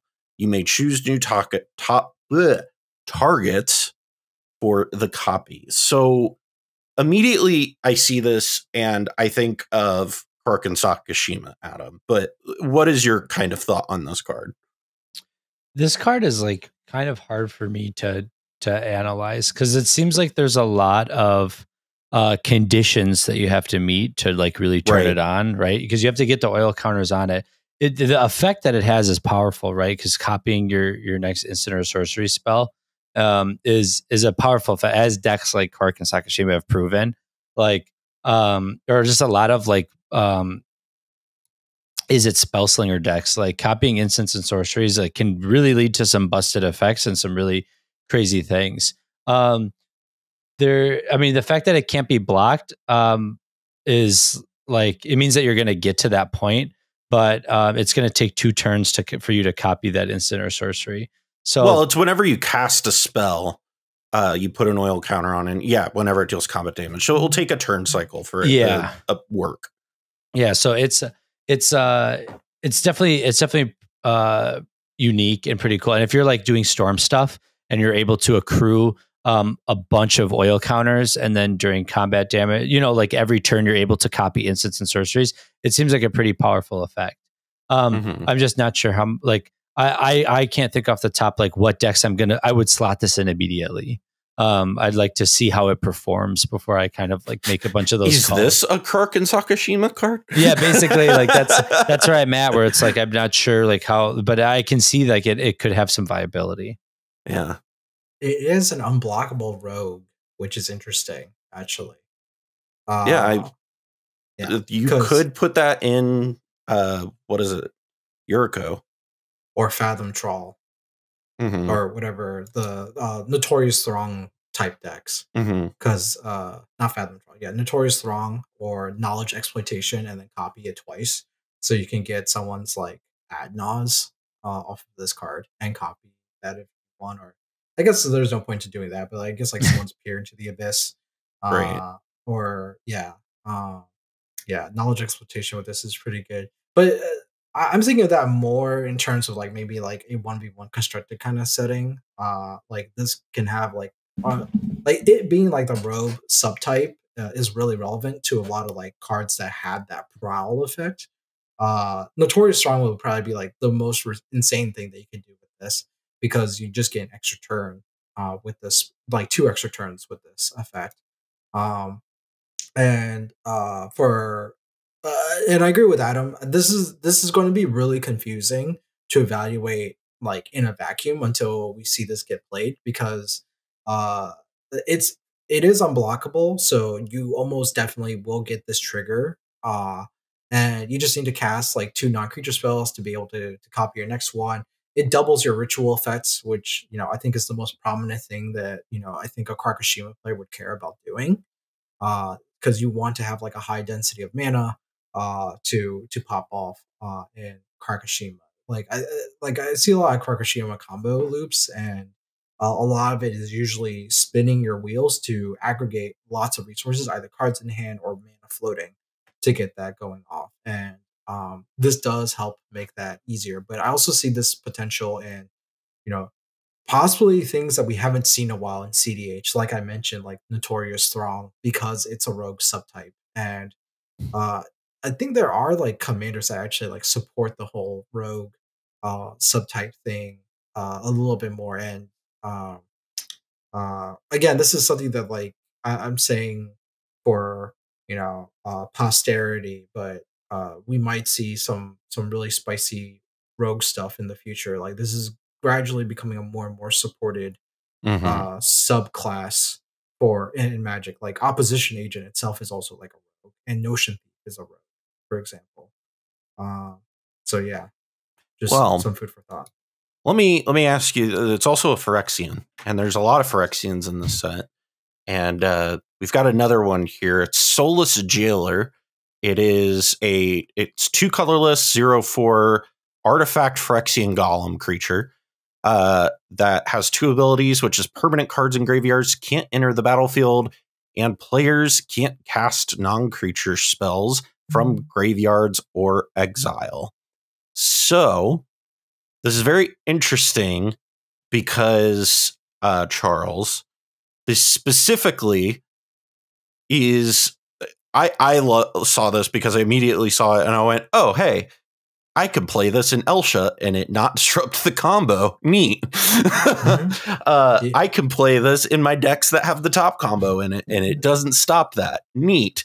You can play this in Winota. Yeah. What is your kind of thoughts on this card? Like, is this one of those hate bears that is gonna be in every hate bear deck? I think that yes. So Winota decks will love this a lot. Like, I know that there's a narrative going around that Winota is a like aggro deck and not really a stacks deck, but these are like the kinds of stacks pieces that Winota cares about. It's not an aggro. This is not an aggro card. This is a hate piece that decks like Winota, whether you call it an aggro or a stacks deck, will want to have. This is the kind of card that I would run in Owl the Dawn Sky. Mostly it's because of the prevalence of Underworld Breach in this format. This card is so important because of the fact that a lot of stacks decks today, primarily like Winota, cannot run Grafdigger's Cage and Weathered Runestone, and that's like a huge like pain point. Like, what makes or breaks or defines a stacks deck nowadays is its ability to be able to play Rest in Peace, for example, or like its own Stony Silence. And like when people look at like I play Owl the Dawn Sky, and people look at Winota in the same way, actually, in the sense of why they call Winota an aggro deck and not a stacks deck, is because these decks cannot run the full repertoire that's necessary to stop some of these premier combo pieces in Magic. Instead, they play like Rule of Laws to mitigate a lot of their efficacy. But as Rebel has stated in her videos when she's in her NB mode, that players can play around Rule of Law now. They've studied the play patterns. We've done videos about this too, like ages ago. And so this is like a ages huge ago, level. a year ago. That's ages in cEDH time. Okay, honestly, yeah. The meta has evolved a lot, right? And that's good. Like we've anticipated that. And in this way, this card is an evolution from the game designer standpoint. They're like, to me, this is like the bone that's being tossed to us. That like, hey, play with this, level up your game here, right? And so, like Calamity's Wake was like another one in Brothers War. The 2-mana instant that has the non-creature silence and exiles graveyards. This is like another one, right? Really, really, really powerful, but it's on a creature body, which is really, really relevant for things like Owl the Dawn Sky, Winota, or like even like Timna, Kodama, right? Like it being a permanent spell just gives it a lot more value than it being a non-creature or like an instant or sorcery, which it was very difficult. So this is a huge boon. I cannot emphasize this enough. It's also an 0/4 body for 2 mana. Like, holy cow, this thing can block. Yeah, it's got a big booty. I'm very excited about this, specifically in Arden Silas, because of the fact that in Arden Silas, you kind of want to like the top combo is really good in that deck, because you have like, it's just like effectively a third demonic consultation, and Soulless Jailer allows you to play a Grafdigger's Cage effect without completely getting screwed over by that hate piece. So I'm very excited about this. The biggest issue, though, is this doesn't disrupt Winota, in my opinion. And I think that is its biggest downside. It's very good against like breach decks, but like a lot of the reason you play Cage is because it hits both breach and Winota. And it doesn't stop pod lines either. Yeah, it doesn't stop pod lines. It doesn't stop any of those things. So one of the issues that I see with this is that fact that you are going to run into the issue of this isn't going to stop Winota, so it's not a Grafdigger's Cage replacement. But it is a reasonable card that if you're going to want to be doing anything with like I could see this being a card you play maybe in Elsha. I don't know that Elsha would play it, but it's like you definitely play this in Winota, right? Because this is just like this turns off your opponent's breach lines. Yeah, you could play this in like a mid-range Rocco deck as well, because of the fact that it doesn't stop Rocco's pod lines, and Rocco can find the hate bears to slow down the game, and then pivot into this. Like Turbo Rocco doesn't care, but like, yeah. Speaking on Michael Levine's behalf here, but yeah, this card does a lot for a lot of the decks that have been looking for something like this to stop the storm decks that try to storm from their graveyard. Yeah, the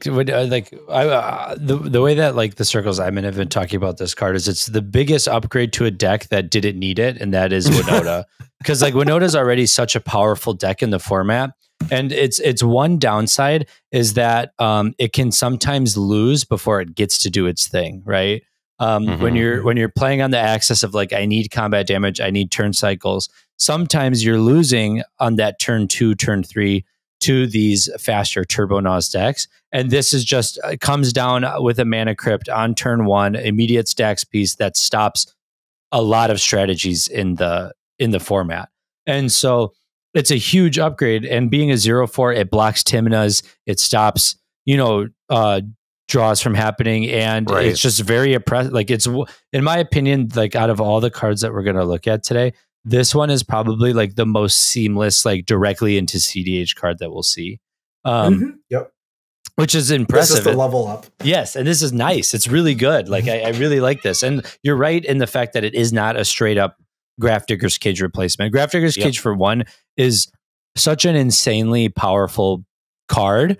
And the fact that it works on 2 angles is what's nuts too. Yeah, for one mana, for one generic mana, it's like really, really powerful. But this is really, really close. Like, it's really close to it. It doesn't hit Winota, which is a downside, right? Because like Winota is right now one of the most popular decks in cEDH. But I think the fact that you can play it in Winota, it makes this card like instantly so viable. Yeah. So let me ask you this then. The next card on our list is another card you can play in Winota, which is Zenith Chronicler. Excuse me. It's hard to say words. It is a Phyrexian construct artifact creature that is a 3/1 that costs 2 generic mana as well. And it says, whenever a player casts their first multicolored spell each turn, each other player draws a card. So I keep hearing people talking about this being a card that people in cEDH might consider playing. I have been told this over and over, and I want to know, Adam, are you considering this? Because I'm not considering this, and what are your thoughts? So I wouldn't consider this card just because it's not you solely, right? If it was whenever a player casts their first multicolored spell each turn, then you draw a card, I'd be like, okay, there's some options here. Like, maybe you play it in an archetype that struggles in card draw, right? I'm not going to speak for Charles, but maybe it's a card you'd play in a white deck because sometimes you need extra card advantage, right? But then the other thing is like multicolored spell. There's not a lot of multicolored spells, and it's like your commanders, and then like, what are like some of the most played multicolored spells in the format? Like Culling Ritual, Abrupt Decay, Assassin's Trophy. Yeah. But like, other than that, every good spell in cEDH is like one of the best spells in a single color, right? Like, that's how you make up your deck. So you're not going to be like Archivist of Ogma to me is a much better card than Zenith Chronicler, because just the options for card draw comes more inherently. Like, there's more, you're going to draw more cards off of Ogma more likely than you would off of Zenith Chronicler. The other thing is that your opponents get to draw, and it's like, it kind of brings up like the whole, like, how good are your cards versus your opponent's cards? You're going down in card advantage 2-1 because 2 other opponents are drawing a card and you're only drawing 1 card. Like, there's a lot of cEDH philosophy that when you apply it to this card, to me, it doesn't pass the test. But maybe there's a deck out there that wants it. I don't know. I can't think of any. It feels really mid. But. Yeah. I actually am considering this card in a lot of mono white decks. I don't really see why you would play this in a multicolored deck. You really don't want your spells to give your opponent's cards, but if you're not the contributor, you actually do net a somewhat positive. So I think, Adam, you are absolutely right in the fact that you are now competing with 2 other players in terms of that card quantity disparity, right? But if those players are also playing multicolor spells, they are feeding you, and ultimately you win out on that race. But that's from a quantity perspective. Like, what if your opponent just drew Adnos, or what if they just drew Underworld Breach, right? There's a velocity aspect to it, that there's a quality comparison to quantity comparison as well. Like, yeah, you may ultimately get more cards at the end of the day if you're playing a monocolored deck with this, but those cards do just really need to count. I think, like, unless you're a green deck and you're playing Phylagi Wayfarer, because that triggers this for some reason. Yeah, like this could become like if what we talked about earlier is true, this card could become insane if all of a sudden we're gonna have all these multicolored spells that are really monocolored cards, right? But other than that, I don't know. Yeah. But even then, like, how many? There aren't even that many. I'm not going to get into this. They talked about this on the Play to Win podcast this week, but there aren't even that many good, like, hybrid mana cards that you would care about. But so there are, like, some play patterns to this, like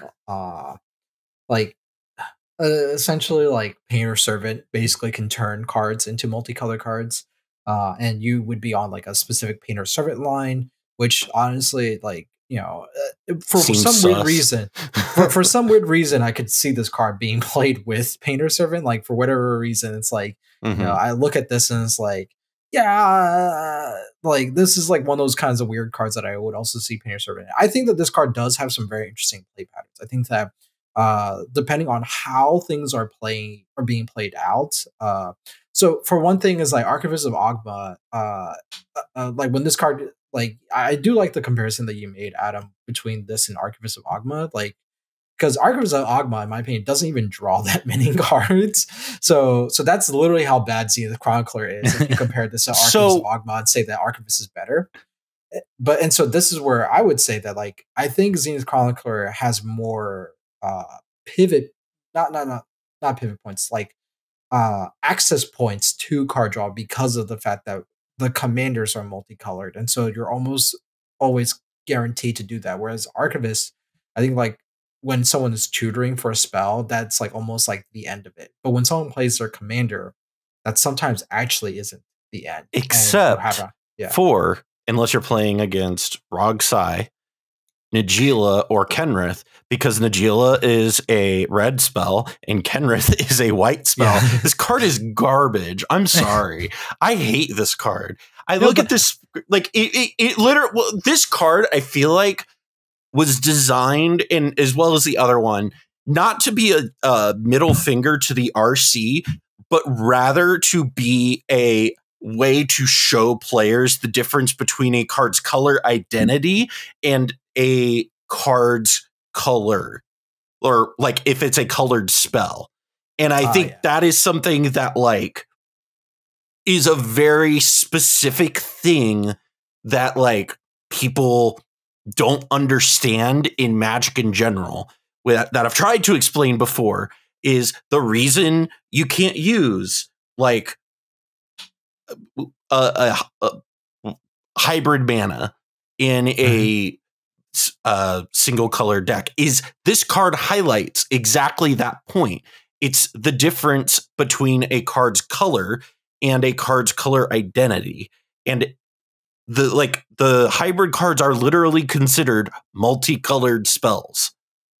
I think I've discovered its viability. Okay. It's actually a stacks piece. It's not a card draw engine. Okay. Because when you put this in play on turn one, the player with their Tymna is going to go, oh man, do I really want to cast my Tymna now? Because I'm going to give all my opponents a card. Your opponent is going to cast. Well, that's my point. Your opponent is going to cast a Tymna anyway. And whereas Archivist, like, I think your opponent will just actually is like, I don't need to play this fetch line. I could just play this instead.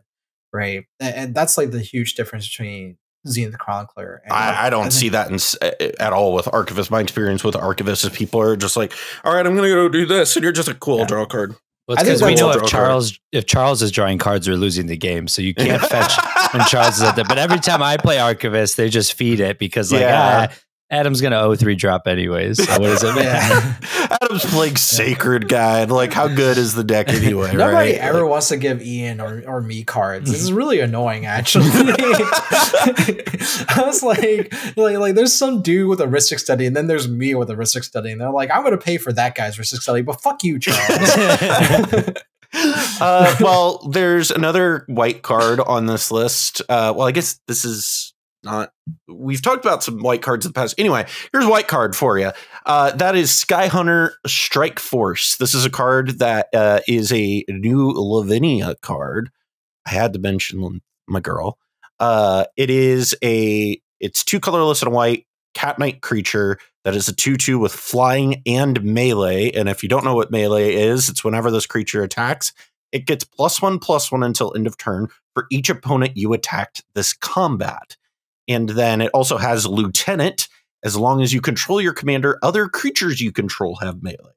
So this is kind of stupid if you have a strategy that likes to attack, say, Winota or Najeela. Probably not Najeela, but maybe a more mid-range Najeela, or Arden, or Lavinia. I will say this is going in Lavinia, but I put a big rip into the chat when I saw that this was not a soldier, it's a knight, because Lavinia is secretly soldier tribal now. But what are your thoughts on this when you see this, Charles? Yeah, like this is combat is a real thing now. I'm like, we don't even like at this point saying that combat is a cEDH thing is like saying that water is wet. So I think when people look at this, I think they are going to get excited about this card. There are play patterns that are very destructive to this. There is some contention also with it being 3 mana because that's the same. There's a lot of problems with cards being printed at 3 mana nowadays. It's like the same problem like that Cobblepot talked about way back when, about like why are so many good white cards printed at 4 mana? Well, now there's this question of why are so many good white cards printed at 3 mana, right? Because now you're competing for the Ranger Captain of Eos curve out spot. You're competing with Rule of Law. You're competing with, Tymna is a white card. And so, yeah, but the nice thing about this, though, is the fact that the Lieutenant actually does offset this. Like, you don't want like you would play this after you've played your commander, right? Or if you're in Myral, right, you could play this and then you segue into Myral, and then you just attack with your creatures, your hate bears, or whatever. It mobilizes your hate bears to be very, very effective. I think that any like mid range or stacks deck that has like a combat plan would love this kind of card. Like, it's very good with Tymna. Like, yeah. Honestly, like in a deck like Tymna where it's like, all right, I kind of already want to attack like each of my opponents if I can, and this also makes them bigger. No. It's insane actually with Tymna in that way. Like Tymna Malcolm might actually really like this kind of card because it puts a lot of punch to that. Like a 5/5 Tymna is no joke. I mean, it makes sure that things connect. Yes, right? Because it's very hard to block this. Like, think if Malcolm's coming through at 5 mana, you're even if you have a Crom, you're just like, am I really getting in front of this Malcolm right now? Like, yeah.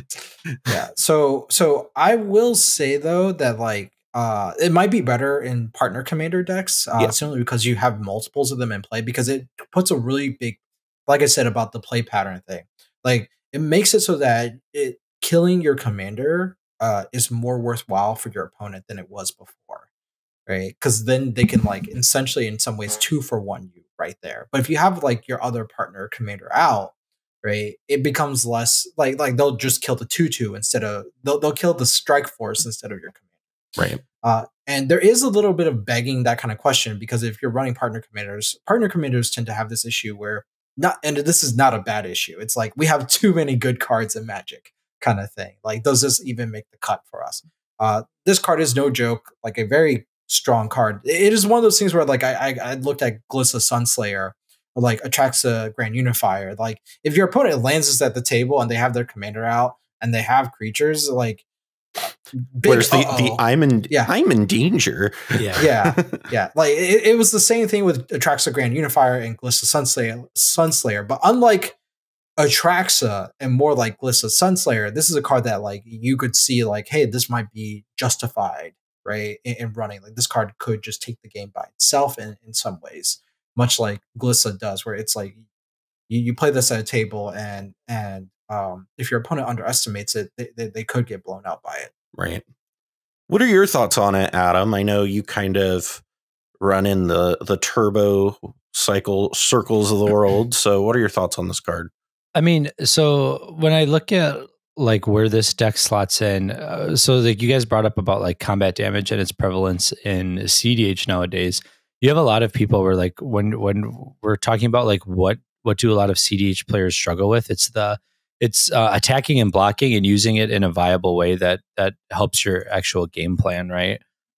Charles, you can probably like attest to this. Like if more players knew how combat damage worked and like played more limited formats and knew how to utilize it, like games would have a lot different outcomes than just, attack the Nause player.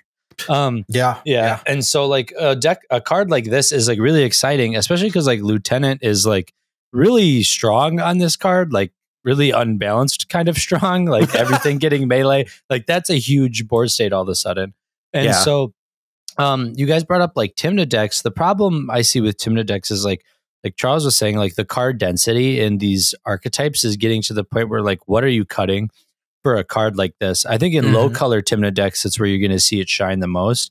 Yeah. Even decks like, like me and Michael worked a long time on like Tymna Armix, like you attack a lot in that deck. Combat damage is a real win con. Not only are you trying to reanimate stuff, but like you're utilizing Tymna. If you have a deck that struggles or does the Tymna thing, right? If you're playing like the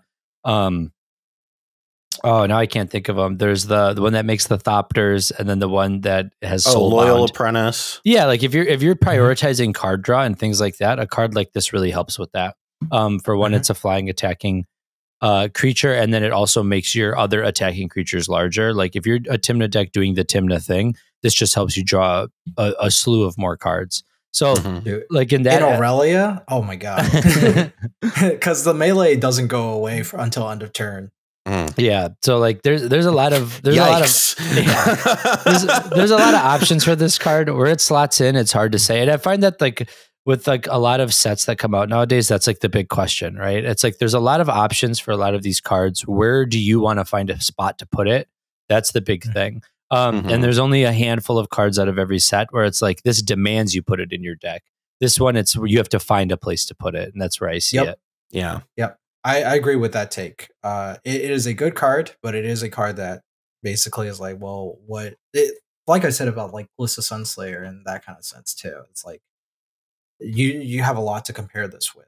I like it a lot in Arden Silas, because all you swing with Silas out, and Silas is suddenly anything bigger than a 2/2.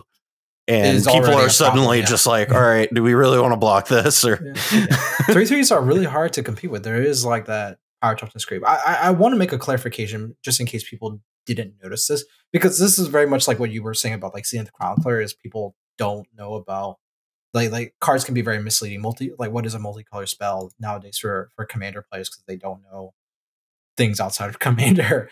But Strike Force, if you have both of your partner commanders out, they only your creatures only get melee once. Yeah, this is like it's not. It doesn't double melee. Yeah. It's not like one of those background cards. Background cards with partner commanders are actually like really insane, because then you get both of them have that effect. Yeah. Whereas this is only like Lieutenant is literally like this, like the Strike Force is giving this effect, but only if you have your commander out. It's not your commanders have this effect. So. Not to get anyone confused, like suddenly double melee. Melee is insane. I am imagine. I'm not going to go down that. I just the green white cat, the legendary, the one with Eminence. I'm just like, oh hey, this is good in that deck. So we're gonna head over into our instance, and the first card there is Minor Misstep. It is a singular blue, not a Phyrexian blue, just a regular old blue. counter target spell with mana value 1 or less. And Adam, you and I talked about this a little bit pre-show. And there's some people who are looking at this card going, oh no, I think like this is like a miscast or something. And then I'm looking at this and I'm like, this is hot garbage. What are your thoughts on this card? It just missed the mark, right? Like a card that like a card like this, like counter target spell with mana value 1 or less. The reason why Mental Misstep is even playable is that it's a free spell, right? Yeah. And so like you in your hand, it comes down without you needing any other resources besides your life total. Otherwise, the cards you're hitting at mana value 1 aren't that great. Well, I mean, you have like Soul Rings, you have Grafdigger's Cage, you have the Mystic Remoras, and like those are significant spells. And you have like some of the other like counter spells are 1 mana. A lot of the ones that are played. A lot of the good counter spells are at 1 mana, and like this hits like mana rocks, stacks, like some very select stacks pieces, and then like Mystic Remora. That's like what I see this spell hitting. Like it's hitting. Maybe like LED, which LED in the graveyard is just as good as LED on the battlefield. Yeah. It hits your mana crypts. It hits like the select spells that you're hitting aren't that important to counter. And the fact that you have to spend mana on it makes it as a resource, like not that great. I guess you can hit like demonic consultations and things like that.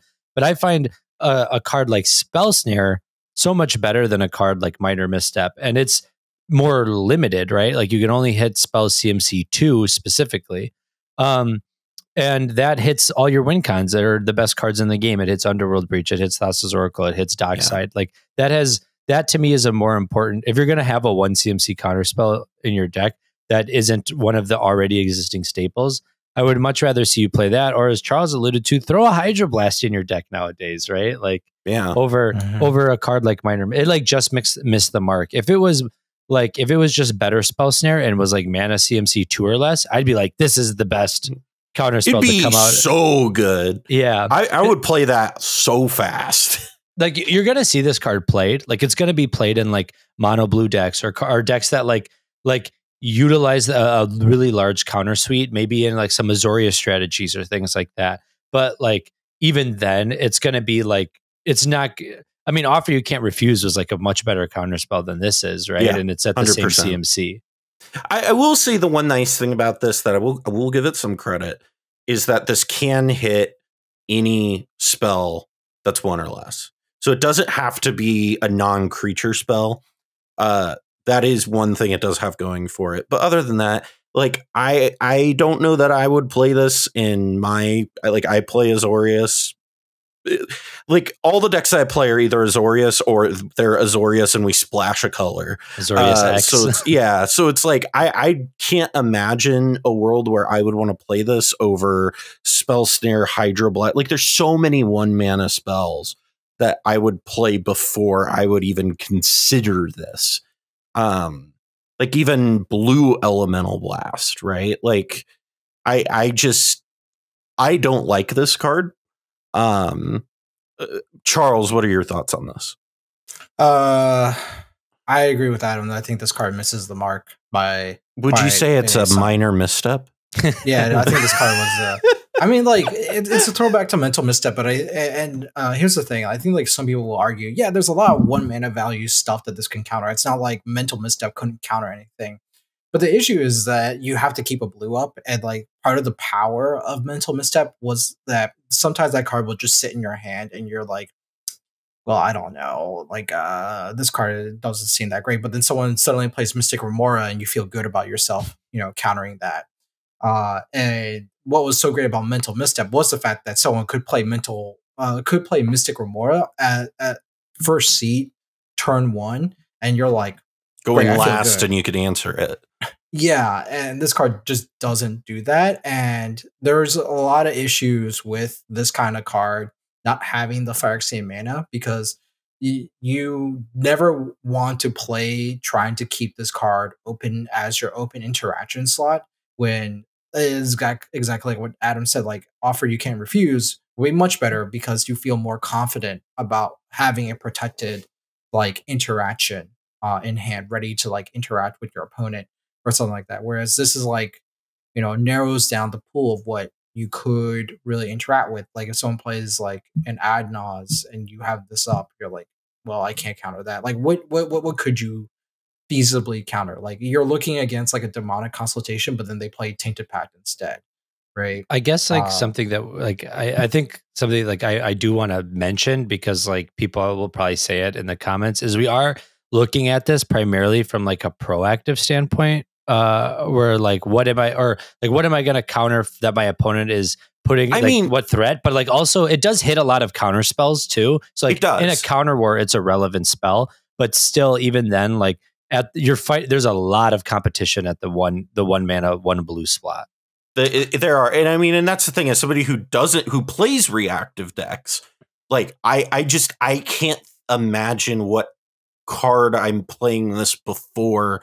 Like I'm not playing this before Miscast. I'm not playing this before Spell Snare, before I'm playing the blue blasts, before I'm playing Spell Pierce. Like there's so many good 1 mana counter spells in blue that this is just one that I don't even know that I would consider. Now, I can hear you in the comments saying, well, because there's so many good 1 blue mana counter spells, don't you think that you should play this?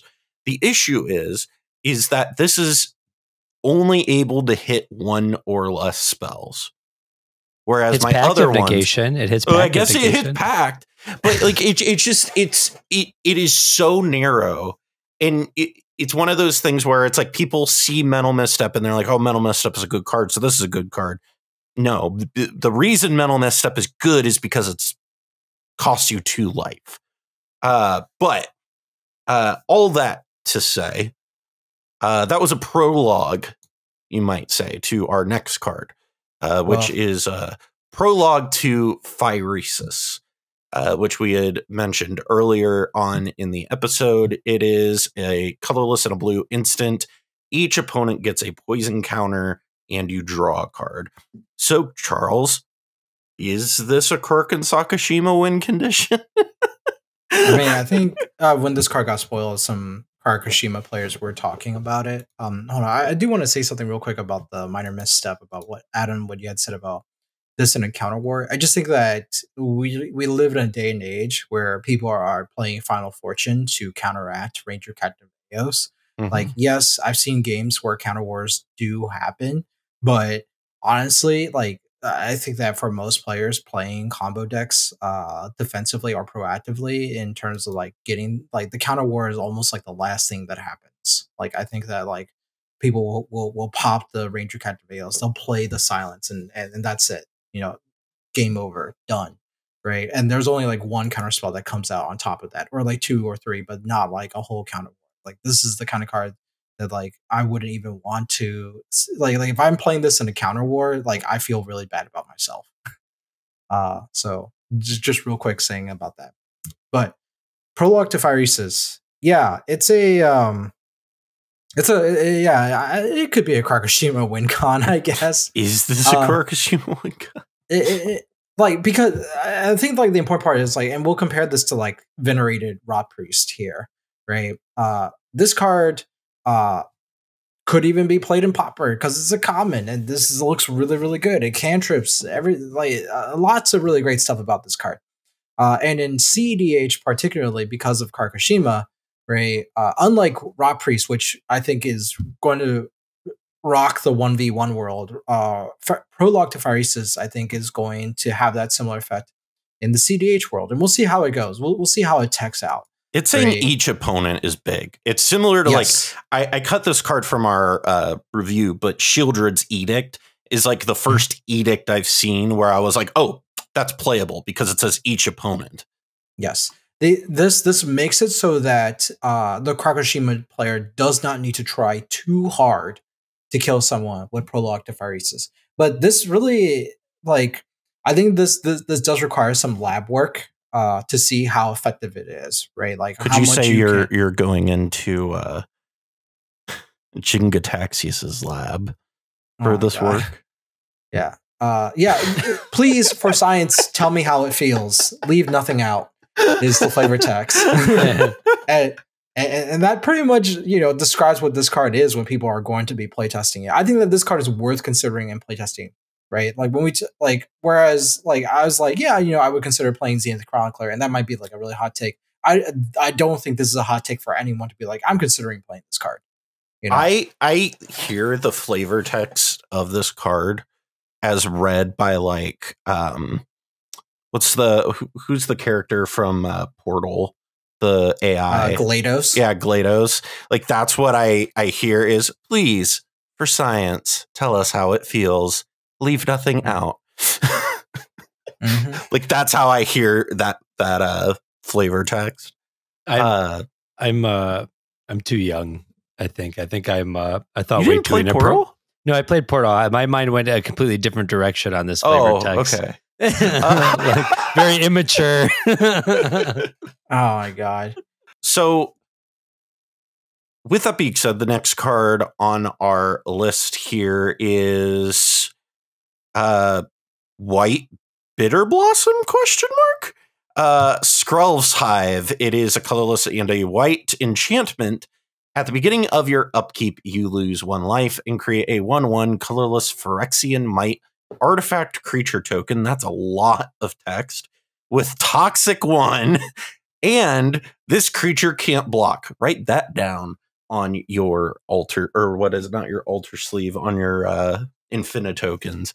It also has Corrupted. As long as an opponent has 3 or more poison counters, creatures you control with Toxic have lifelink. So, Adam, this is I've seen some people, particularly Ian, was really excited about this in Winota. What are your thoughts on this card? I mean, I like the card. I think like token generation is like pretty powerful, a pretty powerful effect, especially in cEDH. Like, there's not a lot of really playable cards that create tokens that like you can implement in like viable strategies, right? Like when you look at a deck like Winota, I can see why Ian is excited about it, because basically each turn you make another attacker that gets another trigger, which is like a really powerful effect. And then you have this kind of alternate win condition with Toxic, where if the game gets to that point, which lately now with like tournaments and stuff and like 90-minute rounds, and you're probably not getting to that point where like you're going to make 1,000,000 1/1s and be like, all right, we're on turn 100 and now I get to kill the table, right? But there is like a really cool way to look at this, and there's a bunch of different strategies you could implement. And if you're growing your tokens in a way that's, you know, significant, like if you're, and like when I guess like when I look at a card like Skrelv's Hive, like it's like Winota, and then I think like mono white, because like token generation, pumping your tokens, creating attackers, and continuously attacking is really, really big. And when you're utilizing like win conless strategies and combat as a win con, as many bodies on the field as possible are important, and bodies on the field that pressure your opponent's life in a significant way. Like, hey, a 1/1 isn't that important, but when it's putting poison counters on you, you only need to get hit by 10 of them before, you know, it becomes an actual problem. So I'm really excited about this in Arden Crom, because like Arden Silas plays Bitter Blossom, and you know the analog to that in Arden Crom is the closest you could get realistically is like the Lieutenant card Loyal Apprentice. Well, now you actually have Skrelv's Hive, and I actually think this is really good in Arden Crom, because one of the things that I kind of explained to people, and I've talked about this a lot on this show, is that one of the things that Arden decks want is 1/1 generation, because your Skull Clamp needs to be able to also eat your own things as a mana outlet. And that is, it's like such a core part of your strategy. You can't not build around it. So I think like Skrelv's Hive is really good there. Charles, you had it wasn't 42 tweets, but you did have a thread about this card. What are your thoughts on Skrelv's Hive? I think it was only like 2 tweets on this card. It was not very long. Yeah, well, it's if you compare this to a Bitter Blossom, it's literally a strictly worse Bitter Blossom. Like, it doesn't do what you would want Bitter Blossom to do. But kind of like what Ian was hinting at and what Adam was talking about, right? It being in white, you know, is relevant in a format that cares about color identity and stuff. And so like running this in like Winota is pretty good because Winota can't run Bitter Blossom.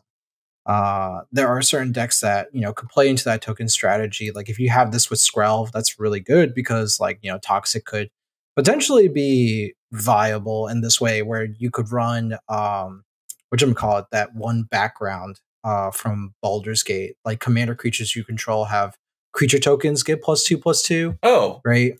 Yeah. Yeah. I know what you're talking about. The card's on my desk somewhere. Yeah, it's really good with partner commanders because now creature tokens get +4/+4, and you play like Prava or something like that. Now the tokens get +5/+8. Well, then you play Skyhunter Strike Force, and now they all get melee +1/+1. And yeah, it's like, oh, now you're talking. Yeah. Let's go. And the crazy part that's all like a total of like 8 mana, like 2/3/3. That like literally like. That could be like a really real thing, like a creature tokens deck. But and what's nice about like Skrelv is that you can give like a creature toxic, and so then it has lifelink. You know, you can give Walking Ballista toxic. That's hilarious. That's toxic. Yeah. So there are play patterns to this, but it is nothing like Bitter Blossom. And yes, this is worse than Bitter Blossom. I know that Phil Gallagher does not like this card, and it makes sense from like a 1v1 player's perspective. I think that like because of the fact that you have a commander in the command zone, you're able to modulate the effect of this card so that it does a little bit more. Whereas like Bitter Blossom in a mono black deck, well, I guess like in mono black decks, like at least like in high powered casual and stuff, like it's such a great card because it feeds into your sack pieces like Diabolic Intent and all that stuff. So Bitter Blossom does work for that. But like I'm showcasing here that in mono white, you know, these aren't like tokens for like sack fodder per se. These are tokens that you can do other things with. Granted, also by the way, in Teshar, right, these are free mana batteries for KCI because they're artifact creature tokens, which also means you get blown out by a dockside when you play this card. Okay, complete tangent here for a moment. Why are not all Phyrexian creatures artifact creatures? Are they not by definition like that? Isn't that like part of their whole thing? Well, then there's too many lines of text on the creature type. We already are getting to the point where like you need to flip over the card to read all the creature types a creature has. So well, I get that, but like going back through like all of Magic's history, like Phyrexians, they're like, oh, we're all about metal and artifice and all of this stuff, and we're Phyrexians, except none of our creatures are artifact creatures, except some of them. I think I don't know. It might be an evolution thing where it's like your normal artifact destruction spell doesn't kill a Phyrexian, but they don't want to make a Phyrexian like an indestructible artifact because that would be really, really annoying. Yes. I don't know. In the lore, somebody explain that to me. Why they're not? Yeah. Why is Elesh Norn also not an artifact? Yeah. Last card on our list is the Mycosynth Gardens. I almost said golems.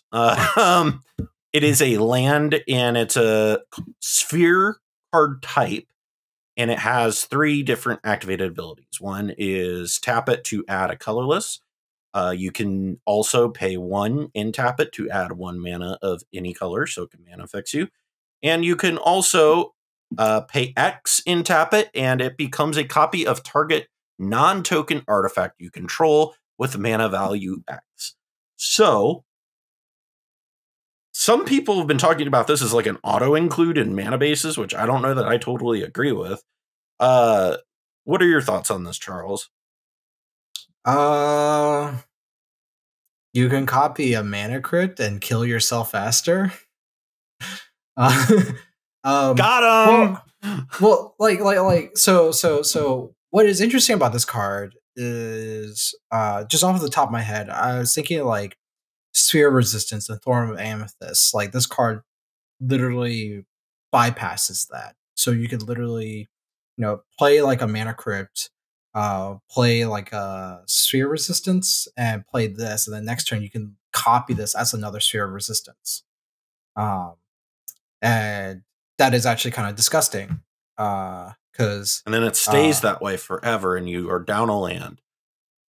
Well, yeah, you could play like another rock. You could play like Smothering Tide. You could do other things if you want on top of it. I'm just saying that like it does have some flexibility in the sense that it avoids a lot of taxes that normally exist.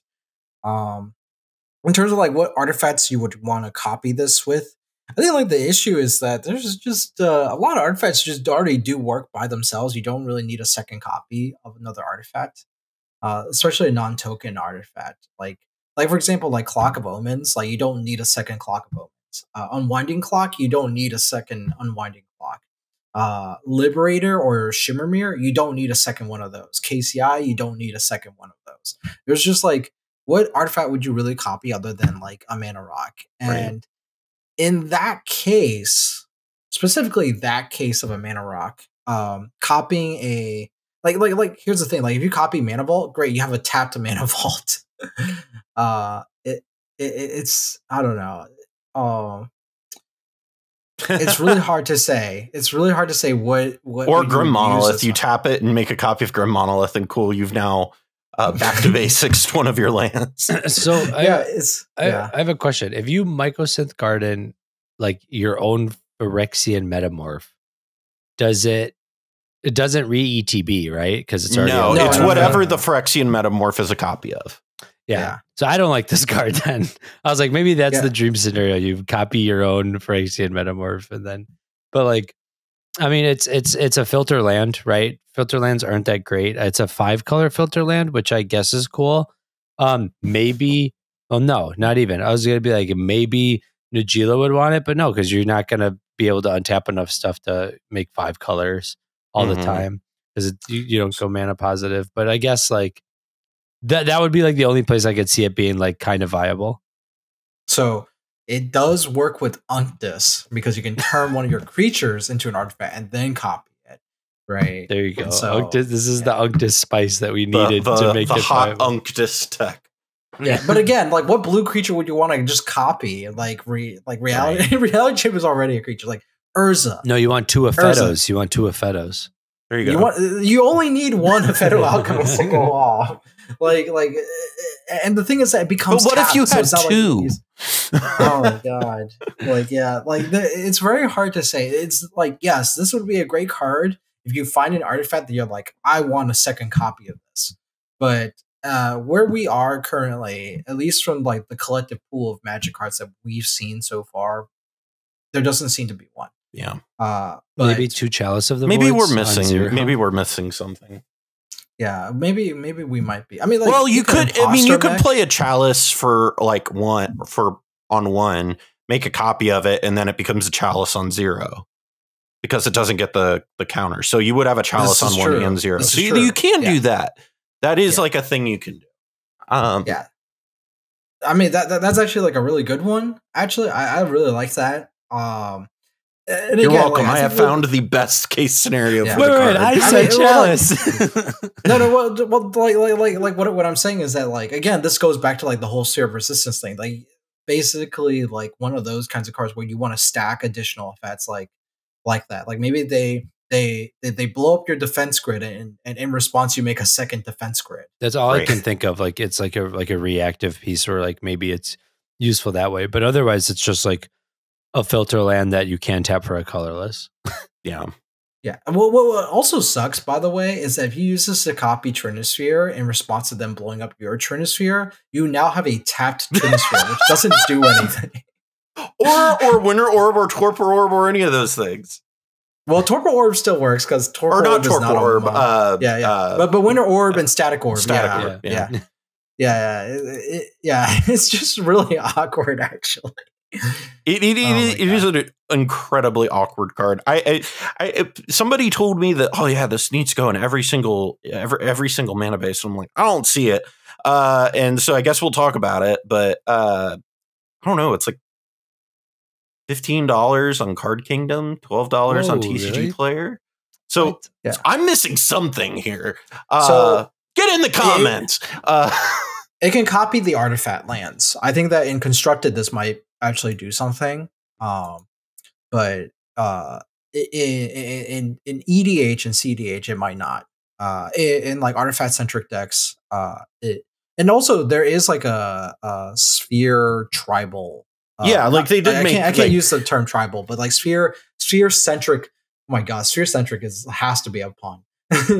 It's a it's like spheres deck. are the new locuses, and they did have Yes. like a card that referenced locuses in this set too. Well, like spheres are like shrines, right? They're just waiting for a sphere commander, and then all of a sudden spheres go off. Well, no, these are like the locust decks in in there's a card Legacy that literally and stuff like that. references spheres. Spheres. Cloud Post. Yeah. Cloud Post was the original card printed back in the original Mirrodin, back when I first started playing Magic. And then Back in my day, they were called spheres. It was and then it was the only locus at the time, and it added 1 colorless mana for each loci you controlled or locus you controlled. So and then when they added another one, which was like I forgot what it was called, but ETB gained 1 life. And it tapped for a colorless mana, but it was also Locust. And so now Cloud Post can tap upwards of 8 mana. And it was like basically like an alternative to Tron strategies. Yeah. Yeah. Well, that's what in Legacy, it's the Cloud Post decks. I don't know that this is going to see play in Legacy, but I know that there's I think a lot of speculation essentially on it, because as we go later into this year, we might see more cards that reference spheres. Right. Shivam but like mentioned about this about the why spheres, and this is essentially I think where they're going.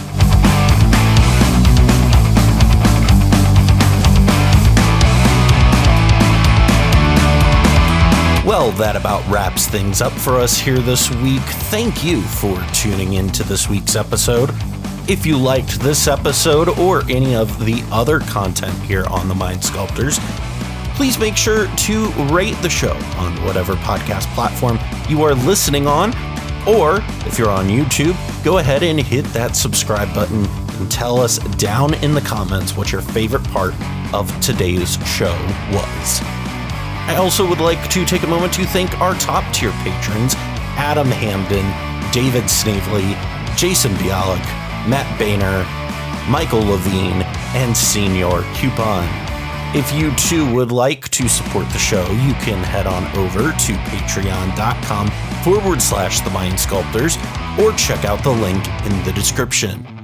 Thank you again for joining us, and from all of us here at The Mind Sculptors, I'm Callahan, and we'll see you next time. Bullshit they're throwing